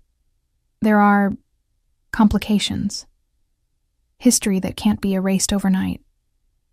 "I understand that," I said, though in truth I wasn't sure I did, not fully. "But if I'm going to be part of your life, I need to know what that means. What risks I'm taking, what compromises I might have to make." Vincent took my hand, his expression solemn. "I'm working to legitimize everything. Investments, real estate, import, export, legal enterprises that can sustain what my father built without the methods he employed." His thumb traced circles on my palm. "But there are still connections that can't be severed immediately. People who knew my father, who expect certain things from his son." "Like what?" I pressed, needing specifics rather than vague allusions. He sighed, seemingly making a decision. Protection money from businesses in certain neighborhoods, arrangements with dock workers and customs officials to facilitate imports, agreements with other organizations about territory and operations. It was more candid than I'd expected, and the reality of it settled heavily in my stomach. Vincent Romano wasn't just a successful businessman. He was the head of an organization with deep roots in organized crime. "Have you ever—" I started, then paused, unsure how to phrase the question. "Killed someone?" He finished for me, his voice gentle despite the brutal directness of the words. "Yes, Ellie. When necessary. To protect myself, my people, my interests." I should have been horrified. I should have gotten up, gathered my things, and walked away from this dangerous man and his complicated world. Instead, I found myself oddly calm, processing this confirmation of what I'd already suspected. "Would you ever ask me to be involved in that side of things?" I asked. "Never," he said immediately, his tone fierce. "That part of my life would remain entirely separate from you. You would be protected, insulated from all of it. A beautiful bird in a gilded cage." I mused, not entirely comfortable with the image. Vincent's eyes darkened. "Not a cage, Ellie. Never that. You would be free to come and go as you please, to build your bakery, to live your life. My protection doesn't mean your imprisonment." I believed him, or wanted to, which amounted to the same thing in that moment. "And what happens if someone tries to get to you through me?" His expression hardened, a glimpse of the dangerous man beneath the polished exterior. "They would regret it. Deeply and permanently." A shiver ran through me, not entirely from fear. There was something primal and compelling about this man who would destroy anyone who threatened what was his. And I was becoming his, whether I fully admitted it or not. "I need time," I said finally, "to process all of this, to decide if I can live in your world, with all its complications." Vincent nodded, acceptance and determination mingling in his expression. "Take all the time you need, but know this, Ellie. I will do whatever it takes to keep you safe, to make you happy, to be worthy of you." He leaned forward to kiss me, a gentle press of lips that conveyed more than words could have. Then he rose, straightening his already perfect suit. "I'll be in meetings most of the day. Anthony will be available if you need anything. And Ellie?" I looked up at him, this beautiful, dangerous man who had upended my life in less than a week. "I'm falling in love with you," he said simply, the words hanging in the air between us like a tangible thing. "I think I began falling the moment I saw you." Before I could respond, before I could process the enormity of the admission, he was gone, leaving me alone with his declaration and my conflicted heart. I spent the day in a state of emotional tumult, alternating between rational analysis of my situation and breathless remembrance of Vincent's touch, his voice, his eyes when he'd confessed his feelings. I wandered his vast home, trying to imagine myself living there permanently, waking in his bed each morning, sharing meals in the sunny kitchen, perhaps eventually filling the silent rooms with children's laughter. The fantasy was seductive, but reality kept intruding. Vincent Romano's world included darkness I could scarcely comprehend. Violence, illegal activities, enemies who would view me as a vulnerability to exploit. Could I accept that? Could I build a life with him knowing what lurked beneath the surface of his legitimate businesses? By evening, I'd reached no clear conclusion. Vincent returned home earlier than the previous night, finding me in the library once again, surrounded by baking books. His face softened at the sight, tension draining from his shoulders as he crossed the room to kiss me. "I missed you today," he murmured against my lips. "I missed you too," I admitted, surprised by how true it was. In just a few days, Vincent had become a gravitational force in my life, the center around which my thoughts orbited. We ate dinner together in the smaller dining room, candles flickering between us as we discussed his day, the legitimate parts, at least, and my explorations of his home. There was an undercurrent of tension, both from his earlier confession and my unspoken decision about my place in his life. After dinner, he led me to his study, a room I hadn't seen before, with walls of dark wood and a massive desk that looked like it had witnessed generations of Romano business dealings. "I have something for you," Vincent said, reaching into a drawer to retrieve a small velvet box. "A gift."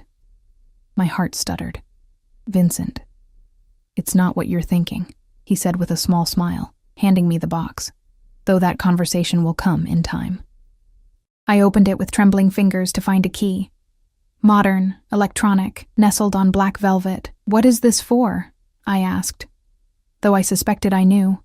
This house, he replied, watching my reaction carefully. For when you're ready, if you decide to stay to be with me, you should be able to come and go freely. This is your key. Your home, if you want it to be. The gesture was both practical and deeply symbolic, an offer of freedom within the context of belonging to him. I closed my hand around the key, feeling its weight, its significance. Thank you, I said softly. I'm still thinking about everything. But this means a lot. Vincent nodded, understanding in his eyes. Take all the time you need, Ellie. I meant what I said this morning. I'm falling in love with you. That doesn't change whether you're here or in your apartment across town. Later, in his bed, with moonlight spilling across our tangled limbs, I traced the scar on his ribs with gentle fingers. How did you get this? Vincent caught my hand, pressing a kiss to my palm. A disagreement when I was 24. Early in my leadership, when I was still proving myself. And this? I touched the puckered circle on his shoulder. A rival who thought my father's death left an opportunity, he said, his voice matter of fact. He was mistaken. I absorbed this, trying to reconcile the gentle lover who held me with the dangerous man who had survived these violent encounters. How many enemies do you have? Fewer than my father had, he replied thoughtfully. I've worked to resolve old conflicts, establish new alliances, but enough that I take precautions, like the security I've seen around the property? The bodyguards? Yes. And other measures you haven't seen. His fingers combed through my hair, a soothing gesture. Does it frighten you? A little, I admitted, but not in the way you might think. I'm not afraid of you, Vincent. I'm afraid of losing you, of being caught in the crossfire of your world. He pulled me closer, his embrace fierce and protective.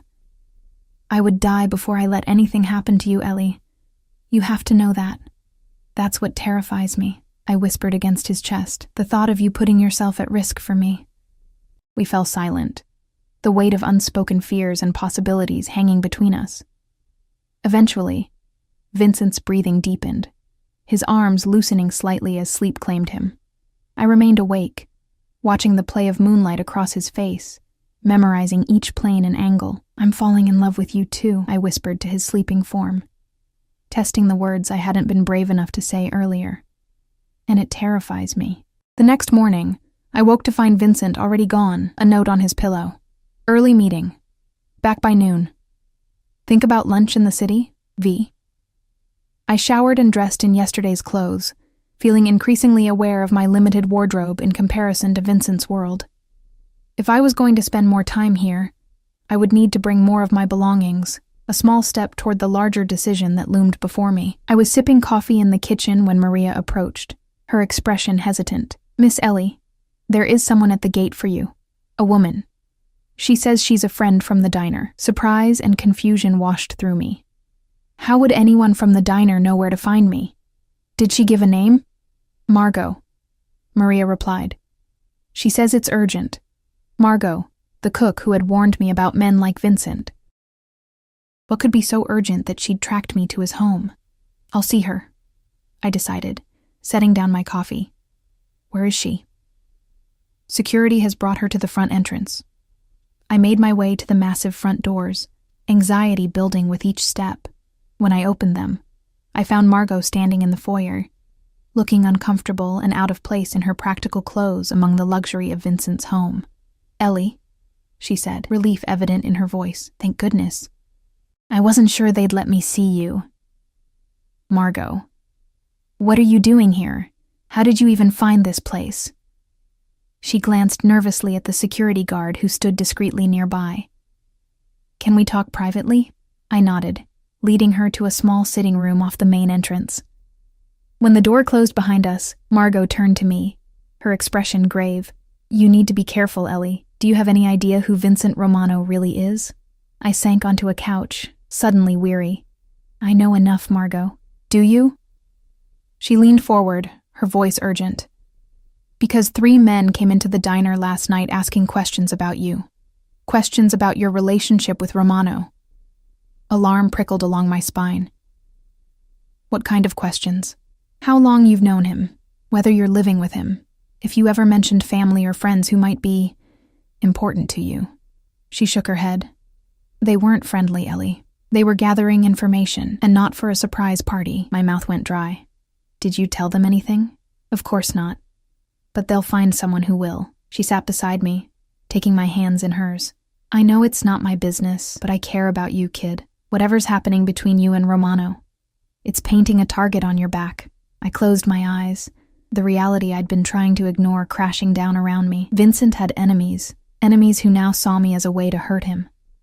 Thank you for telling me, I said, squeezing her hands.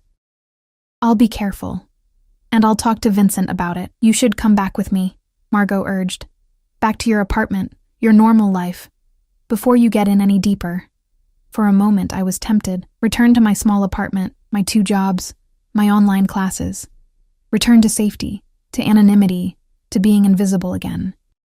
But the thought of never seeing Vincent again, never feeling his arms around me, never witnessing that rare, genuine smile that transformed his face, it created a hollow ache in my chest that I couldn't ignore. I can't, I said softly. Not yet. Margot sighed, disappointment and concern mingling in her expression. I was afraid you'd say that. Just be careful, Ellie. And if you ever need help, if you ever want out, you call me, day or night. She scribbled her number on a scrap of paper, pressing it into my hand with a fierce look that brooked no argument. After she'd gone, escorted back to the gate by the same security guard who'd brought her in, I sat in the silent room, her warnings echoing in my mind. I needed to talk to Vincent. I needed to understand exactly what risks I was taking by being with him, by being seen as his. I needed to decide, once and for all, if I could accept those risks, if what we were building together was worth the danger that came with it. When the front door opened 2 hours later, I was waiting in the foyer. Margot's crumpled note still clutched in my hand. Vincent's smile at seeing me faded quickly as he registered my expression. What's wrong? He asked, crossing to me in 3 long strides. Ellie, what happened? We need to talk, I said, my voice steadier than I felt. About us. About what it means for me to be with you. About the people who came to the diner asking questions about me last night. His expression darkened dangerously, a muscle ticking in his jaw. Who came to the diner? He demanded, his voice low and controlled. Tell me everything. And so I did, watching as Vincent's face became a mask of cold fury. When I finished, he pulled out his phone, barking orders in rapid Italian. I caught names, locations, instructions that sounded ominous, even in a language I didn't understand. When he ended the call, he turned to me, his eyes blazing with a rage that would have terrified me if I didn't know it wasn't directed at me. No one threatens what's mine, he said, his voice like ice. No one. I'm not yours yet, I reminded him, needing to establish that boundary. I haven't decided. Vincent's expression softened marginally. You're right. I apologize. He took a deep breath, visibly reining in his anger. But whether you've decided to be with me or not, the fact that people believe you're important to me puts you at risk, and that is unacceptable. What are you going to do? I asked, almost afraid of the answer. Send a message, he replied grimly. One that will ensure no one thinks of using you to get to me ever again. A chill ran through me at the implications. Vincent, I don't want anyone hurt because of me. Not because of you, he corrected, his voice gentle despite the steel beneath it. Because of their own poor choices. Because they thought they could threaten what I care about without consequences. He stepped closer, cupping my face in his hands. I meant what I said yesterday, Ellie. I'm falling in love with you, and I will do whatever is necessary to protect you. Always. In that moment, looking into his eyes, fierce, determined, filled with an emotion I couldn't deny, I made my decision. For better or worse, my life was now entwined with Vincent Romano's. The dangers, the complications, the shadows of his world. I would accept them all, because the alternative, living without him, had become unthinkable in the span of a single week. I'm falling in love with you too, I whispered, the admission both terrifying and liberating. And I want to stay, here, With you, whatever that means, whatever risks it brings. I choose you, Vincent. The mask of cold fury melted away, replaced by a joy so pure, so unguarded, it transformed him. He pulled me against him, his kiss desperate and tender all at once, as if he could pour all his emotions into this single connection. I will make you happy, he vowed against my lips. I will keep you safe. I will build a life with you that makes all of this worthwhile, Ellie. I swear it. And standing there in his arms, in the palatial foyer of a home that would now be mine as well, I believed him. Despite the dangers, despite the shadows that would always lurk at the edges of our life together, I believed that Vincent Romano would move heaven and earth to fulfill that promise. I had made my choice. I had stepped off the edge into the vast unknown, and somehow, impossibly, it felt like coming home. 6 months later, the ring on my finger caught the morning light as I reached for my coffee mug. The emerald-cut diamond was substantial without being ostentatious, flanked by smaller diamonds set in platinum, elegant, valuable, yet somehow understated, much like the man who had placed it there 3 months earlier. "You're up early," Vincent observed, entering the kitchen in his workout clothes, a light sheen of sweat glistening on his skin. He bent to kiss me, his hand automatically finding its place at the small of my back, a gesture so familiar now, so comforting in its consistency. "Nervous energy," I admitted. "Today's the big day." His smile was warm, proud. Sweetness and light opens its doors. The city won't know what hit it. I laughed, the sound still tinged with disbelief at how quickly my life had transformed. 6 months ago, I had been a waitress and part-time cashier, drowning in debt, struggling through online classes. Now I was engaged to Vincent Romano, living in our beautiful home, and about to open my own bakery in one of the city's most desirable shopping districts. The bakery had been my line in the sand, the one thing I insisted on doing myself without Vincent's financial support. He had respected my decision, though I knew it frustrated him to watch me secure a small business loan, negotiate with suppliers, and worry over startup costs when he could have eliminated those struggles with a single phone call.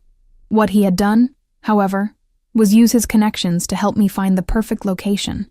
A charming storefront with large windows and excellent foot traffic, previously occupied by a bookstore that had relocated to larger premises. The landlord had been surprisingly accommodating about renovations, and permits that typically took months to process had materialized with remarkable speed. I suspected Vincent's influence behind these coincidences, but I didn't press the issue. We had established boundaries in our relationship, areas where his world and mine could overlap, and lines that shouldn't be crossed. My bakery existed in that gray area, built with my own determination and hard work, but gently facilitated by Vincent's invisible hand. "What time is Maria coming to the house?" Vincent asked, pouring himself coffee. "Around 10. We need to finalize the guest list for the engagement party." I glanced at him.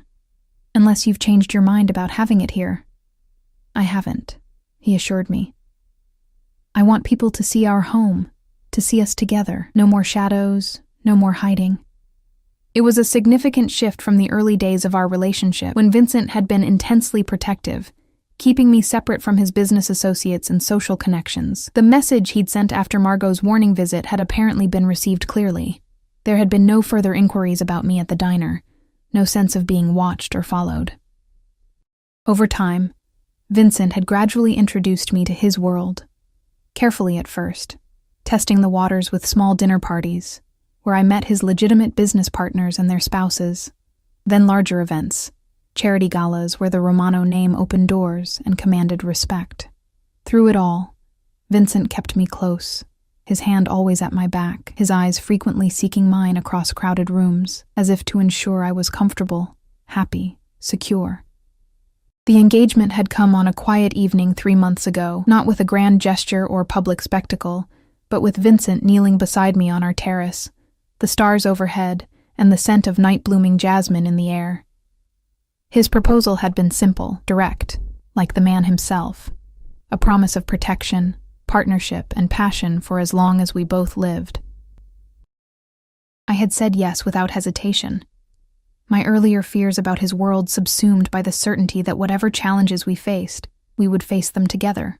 "I should get going," I said, glancing at the clock. "I want to be there when the staff arrives for final training." Vincent set down his coffee mug to pull me into his arms, his kiss more thorough than the casual greeting earlier. "I'll be there at noon," he promised, "with lunch for everyone." "You don't have to do that," I protested weakly, though I was touched by the gesture. "I want to." He replied simply, "This is important to you, which makes it important to me." Another boundary we'd established. Vincent would never set foot in the bakery during business hours. His presence would inevitably change the atmosphere, make customers uncomfortable or overly curious. Sweetness and Light needed to succeed or fail on its own merits, not because of its connection to the Romano name. But today was different. Today was a private training day before tomorrow's grand opening, and Vincent wanted to show his support for me and for the small staff I'd assembled. A pastry chef with formal training to complement my self-taught skills, 2 baristas to handle the coffee service, and a front-of-house manager to keep everything running smoothly when I needed to focus on baking. I kissed him once more, then grabbed my purse and the tote bag containing my chef's whites. "See you at noon," I said, already mentally reviewing my to-do list for the day. Anthony was waiting by the car, as punctual and impassive as ever. In the 6 months I'd lived with Vincent, I'd come to understand that Anthony was more than just a driver. He was Vincent's most trusted security, his right hand in matters both public and private. The fact that Vincent assigned him to drive me spoke volumes about my position in Vincent's life. "Good morning, Anthony," I greeted him as he held the door. "Baker Street, please." He nodded, the ghost of a smile touching his usually stoic features. "Congratulations on your opening day, Miss Ellie." The easy formality between us had become comfortable over time. Anthony kept a professional distance, but there was a warmth in his manner that hadn't been there in the beginning. I suspected Vincent had told him about my insistence on building the bakery myself, without financial help, and that Anthony respected the decision more than he let on. As we drove into the city, I watched the familiar landmarks pass by, marveling at how differently I viewed them now. 6 months ago, I had been an invisible girl, struggling to survive. Now I moved through the world with a new confidence, a sense of belonging that came not just from Vincent's protection, but from discovering my own strength through loving him. The bakery looked exactly as I'd imagined it: warm cream walls, rich wooden display cases, small tables with comfortable chairs where customers could linger. The logo, an elegant script reading "Sweetness and Light" with a small sunburst accent, gleamed on the front window, promising delights within. My staff was already waiting, their faces bright with anticipation. Cora, the pastry chef, had worked in high-end restaurants before burning out on the grueling hours and toxic culture. Marcel and Jenna, the baristas, were culinary students working part-time. And Renata, my manager, was a retired teacher with a gift for organization and a warm manner that made everyone feel welcome. "Morning, everyone," I greeted them, unlocking the door. Ready for our final run-through? The day passed in a blur of activity, testing equipment, practicing workflows, rehearsing customer service scenarios. When Vincent arrived at noon, bearing gourmet sandwiches and salads for everyone, I felt a surge of pride watching him interact with my team. He was charming but not overbearing, genuinely interested in their backgrounds and excited about the bakery's prospects. "You've built something special here," he murmured, as we stood aside, watching the others eat. "Something entirely your own." "I couldn't have done it without you," I admitted, leaning into him. "Yes, you could have," he countered, surprising me. "It might have taken longer, been harder, but you would have done it eventually. That's who you are, Ellie. Determined, resilient, unstoppable when you set your mind to something." His arm tightened around my waist. "It's one of the countless reasons I love you." After lunch, Vincent left us to our preparations, pressing a kiss to my temple and promising to have dinner waiting when I got home. The rest of the afternoon passed in final adjustments, last-minute additions to the menu board, and a full dress rehearsal of opening procedures. By the time I locked up at 6, exhaustion and exhilaration warred within me. Tomorrow, Sweetness and Light would open its doors to the public. My dream, the one that had sustained me through years of struggle, was finally becoming reality. The house was quiet when I arrived home, which was unusual. Typically, Vincent would be in his study at this hour, wrapping up business calls before dinner. Instead, I found a note on the kitchen counter. Meet me on the terrace. V. Curious, I made my way through the house to the back terrace, gasping as I stepped outside. The entire space had been transformed. Tiny lights strung through the trees, candles flickering on every surface, the table set for an intimate dinner for two. And in the center of it all stood Vincent, handsome in a simple button-down shirt and slacks, a champagne bottle and 2 glasses waiting beside him. "What's all this?" I asked, moving into his embrace. "A celebration," he replied, kissing me softly, "for the remarkable woman who captured my heart and is about to take the city's pastry scene by storm." He poured champagne, handing me a glass with a solemnity that made me smile. "To sweetness and light," he toasted, "and to its creator, who brings both into my life every day." We clinked glasses, the sound crystal clear in the evening air. As we sipped, I studied Vincent's face.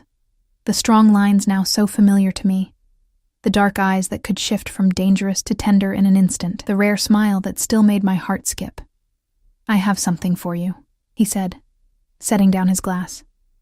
"A gift to mark the occasion." From his pocket, he withdrew a small velvet box, different from the one that had held my engagement ring. I opened it to find a delicate gold key on a fine chain. "It's beautiful," I said, lifting it from the box.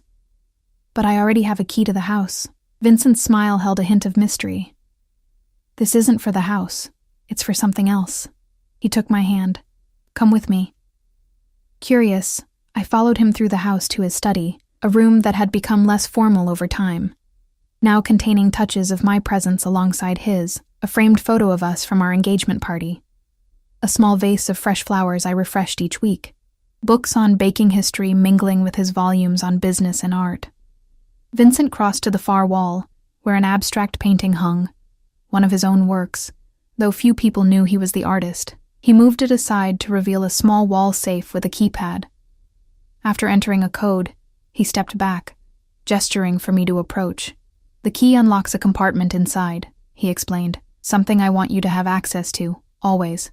Confused but intrigued, I inserted the small gold key into a lock within the safe. The compartment opened to reveal a stack of documents, legal papers, from what I could see of the top page. "What are these?"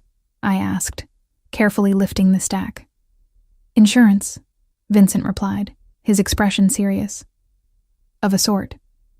I examined the documents more closely, understanding dawning as I read. The top paper was a deed to a house in my name, in another state. Below that were bank statements showing substantial accounts, also in my name. Passports, American, Canadian, Italian, all with my photo but with slightly different versions of my name. Documentation for a corporation I'd never heard of, with me listed as the sole owner. And at the bottom, a handwritten letter from Vincent. "What is all this?" I asked, though I already knew the answer. Vincent took my hands, his eyes intense. "It's an escape plan, a way out, if you ever need it. If something happens to me, or if my world becomes too dangerous for you, or if you simply decide one day that this life isn't what you want anymore." I stared at him, speechless. The documents represented a level of planning, of consideration for my well-being, that was staggering. "Vincent, I don't expect you'll ever need it," he continued, his thumb tracing circles on my palm. "I intend to keep you safe, to make you happy, for the rest of our lives. But I want you to have choices, Ellie. Always. I never want you to feel trapped, not even by love." Tears filled my eyes as the magnitude of his gift sank in. Vincent Romano, who controlled everything in his domain, who protected what was his with fierce determination, had created a pathway for me to leave him if I ever needed or wanted to. It was perhaps the purest expression of his love I'd ever received. The freedom to walk away, to be safe even if the worst happened. "I love you," I whispered, wrapping my arms around him. "I love you so much it terrifies me sometimes." He held me close, his heartbeat steady against my ear. "I know. I feel the same way." He pressed a kiss to my hair. "But I don't want fear to be any part of what's between us. Not fear of my world, Not fear of the future, not fear of being trapped. Only love, Ellie. That's all I want between us. We returned to the terrace, to our intimate dinner and champagne beneath the stars. As we ate and talked, about the bakery's opening tomorrow, about the engagement party next month, about our future together, I felt a peace settle over me that had been building gradually since that first night at Martin's grocery. Vincent Romano had walked into my life like a storm, upending everything I thought I knew about myself and the world. He had shown me both darkness and light, danger and safety, passion and tenderness. And somewhere along the way, I had found myself, not just the exhausted waitress struggling to survive, but the woman beneath, capable of strength and determination I'd never recognized. Later that night, as we lay tangled in the sheets of our bed, Vincent's arms around me and his breathing deep and steady in sleep, I reflected on the journey that had brought us here. From the frightened cashier facing down thugs to the soon-to-be bakery owner engaged to one of the city's most powerful men, it seemed impossible. Yet here I was. Tomorrow, Sweetness and Light would open its doors. In a month, Vincent and I would host our engagement party, making our union official in the eyes of both his world and mine. And someday, perhaps sooner than later, we would stand before family and friends to make vows that I knew in my heart we had already begun to fulfill, to protect, to cherish, to choose each other every day despite the complications, the danger, the shadows that would always lurk at the edges of our life together. Vincent stirred in his sleep, his arms tightening around me as if even unconscious. He sought to keep me close, to keep me safe. I pressed a kiss to his chest, directly over his heart, and settled more deeply into his embrace. 6 months ago, 3 men had harassed a young cashier after closing time, unaware that the mafia boss inside the store would claim her as his own. It should have been the most terrifying night of my life. Instead, it had been the beginning of everything. 1 year later, I stood in the kitchen of Sweetness and Light, putting the final touches on a 3-tiered cake adorned with delicate sugar flowers. The bakery had exceeded even my most optimistic projections, developing a loyal clientele and garnering attention from local food critics who praised our creative offerings and warm atmosphere. We'd expanded our hours and hired additional staff, and there was talk of opening a second location in the coming year. "It's perfect," Renata declared, admiring the cake. "Sophia will love it." I smiled, pleased with the result. The cake was for Vincent's sister, who was visiting from Europe for the first time since our wedding 6 months ago. The relationship between the siblings had been strained for years, but Sophia had made the effort to attend our small, intimate ceremony, and the ice had begun to thaw. This cake, celebrating her 30th birthday, was part of my ongoing effort to strengthen that fragile connection. "I hope so," I replied, carefully boxing the creation. "Vincent says she has particular tastes." Renata chuckled.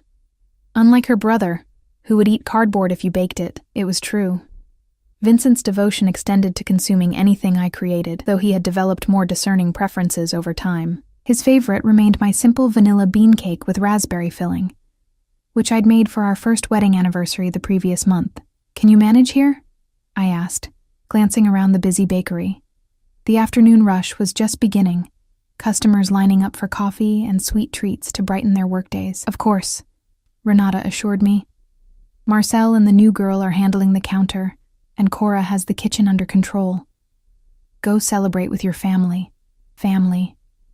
The word still gave me a warm glow. For so long I'd been alone, my mother gone, my father lost to his addictions and then to death. Now I had Vincent, and by extension, Sophia.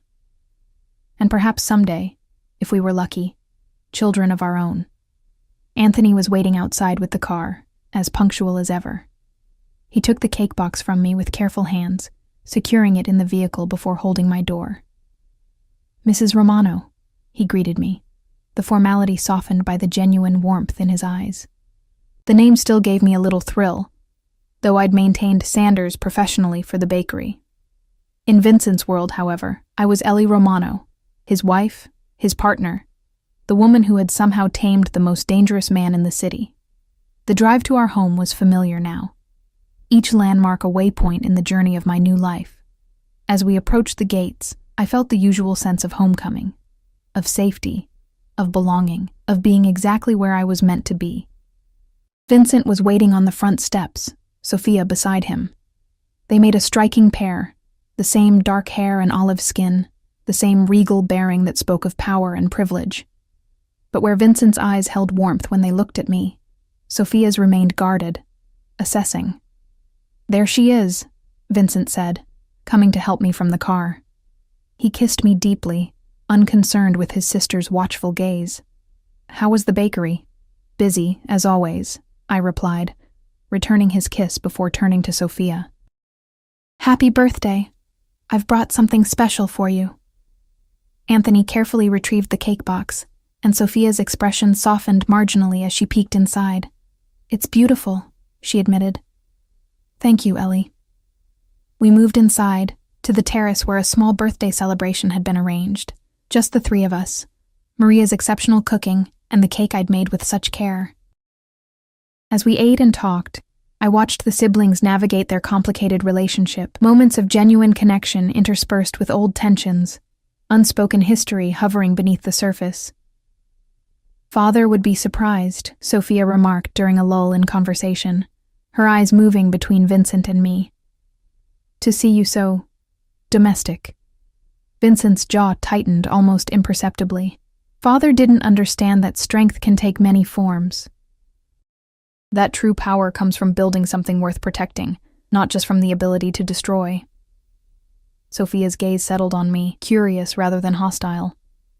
"And you, Ellie, do you ever regret it? Marrying into this family with all its complications?" "Sophia," Vincent warned, but I placed a hand on his arm. "It's a fair question," I said calmly. "And the answer is no.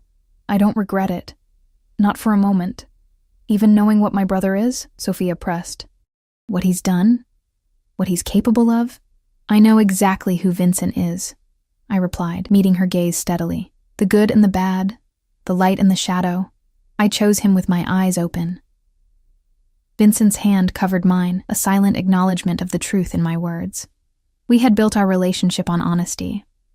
Difficult, sometimes painful honesty about his past, about the darker aspects of his world that still occasionally required his attention. "You've changed him," Sophia observed, something like respect flickering in her expression. "He's softer with you, but paradoxically stronger too." "Love does that," I said simply. "It makes us vulnerable and invincible at the same time." Later, after Sophia had retired to her guest suite and Vincent and I were alone in our bedroom, he pulled me into his arms, burying his face in my hair. "Thank you," he murmured. "For today, for everything." I understood what he meant, for accepting his sister despite her guardedness, for creating a home where healing could begin to take place, for loving him completely, shadows and all. "It's what family does," I replied, leaning into his embrace. "We hold space for each other. We forgive. We try again tomorrow." Vincent's arms tightened around me, his body solid and warm against mine. "Do you know what today is?" he asked, his voice soft against my ear. I thought for a moment, then smiled as realization dawned. 18 months since Martin's grocery. Since 3 thugs harassed a young cashier, unaware that the mafia boss inside would claim her as his own. "The most important night of my life," Vincent said, drawing back to look into my eyes. "The night I found you. The night we found each other," I corrected gently. "The night everything changed." He nodded, his expression solemn. "I've spent the day thinking about how different my life would be if I hadn't stopped at that store, if I hadn't been there when those men came in, if I hadn't seen you standing your ground despite your fear. We would have found each other some other way," I said with a certainty that surprised me. "Some things are meant to be, Vincent. I believe that now." His smile, that rare, genuine smile that transformed his face and made him look younger, unburdened, was my reward. "So do I," he agreed, bending to kiss me. "So do I." As night settled around our home, I thought about the journey we'd taken. From that first intense encounter to this moment of quiet intimacy, the path hadn't always been smooth. There had been adjustments, compromises, moments when Vincent's world had threatened to overshadow mine, But through it all, we had chosen each other, again and again, building something neither of us had dared to imagine before that fateful night. A bakery owner and a mafia boss. An unlikely pair, an improbable love story, but somehow, impossibly, it worked. We worked. And as Vincent's arms encircled me and his breathing deepened in sleep, I knew with absolute certainty that I wouldn't change a single moment of our story, from its dangerous beginning to this peaceful night, and all the chapters yet to be written. In the morning, I would return to my bakery, to the life I had built with my own hands.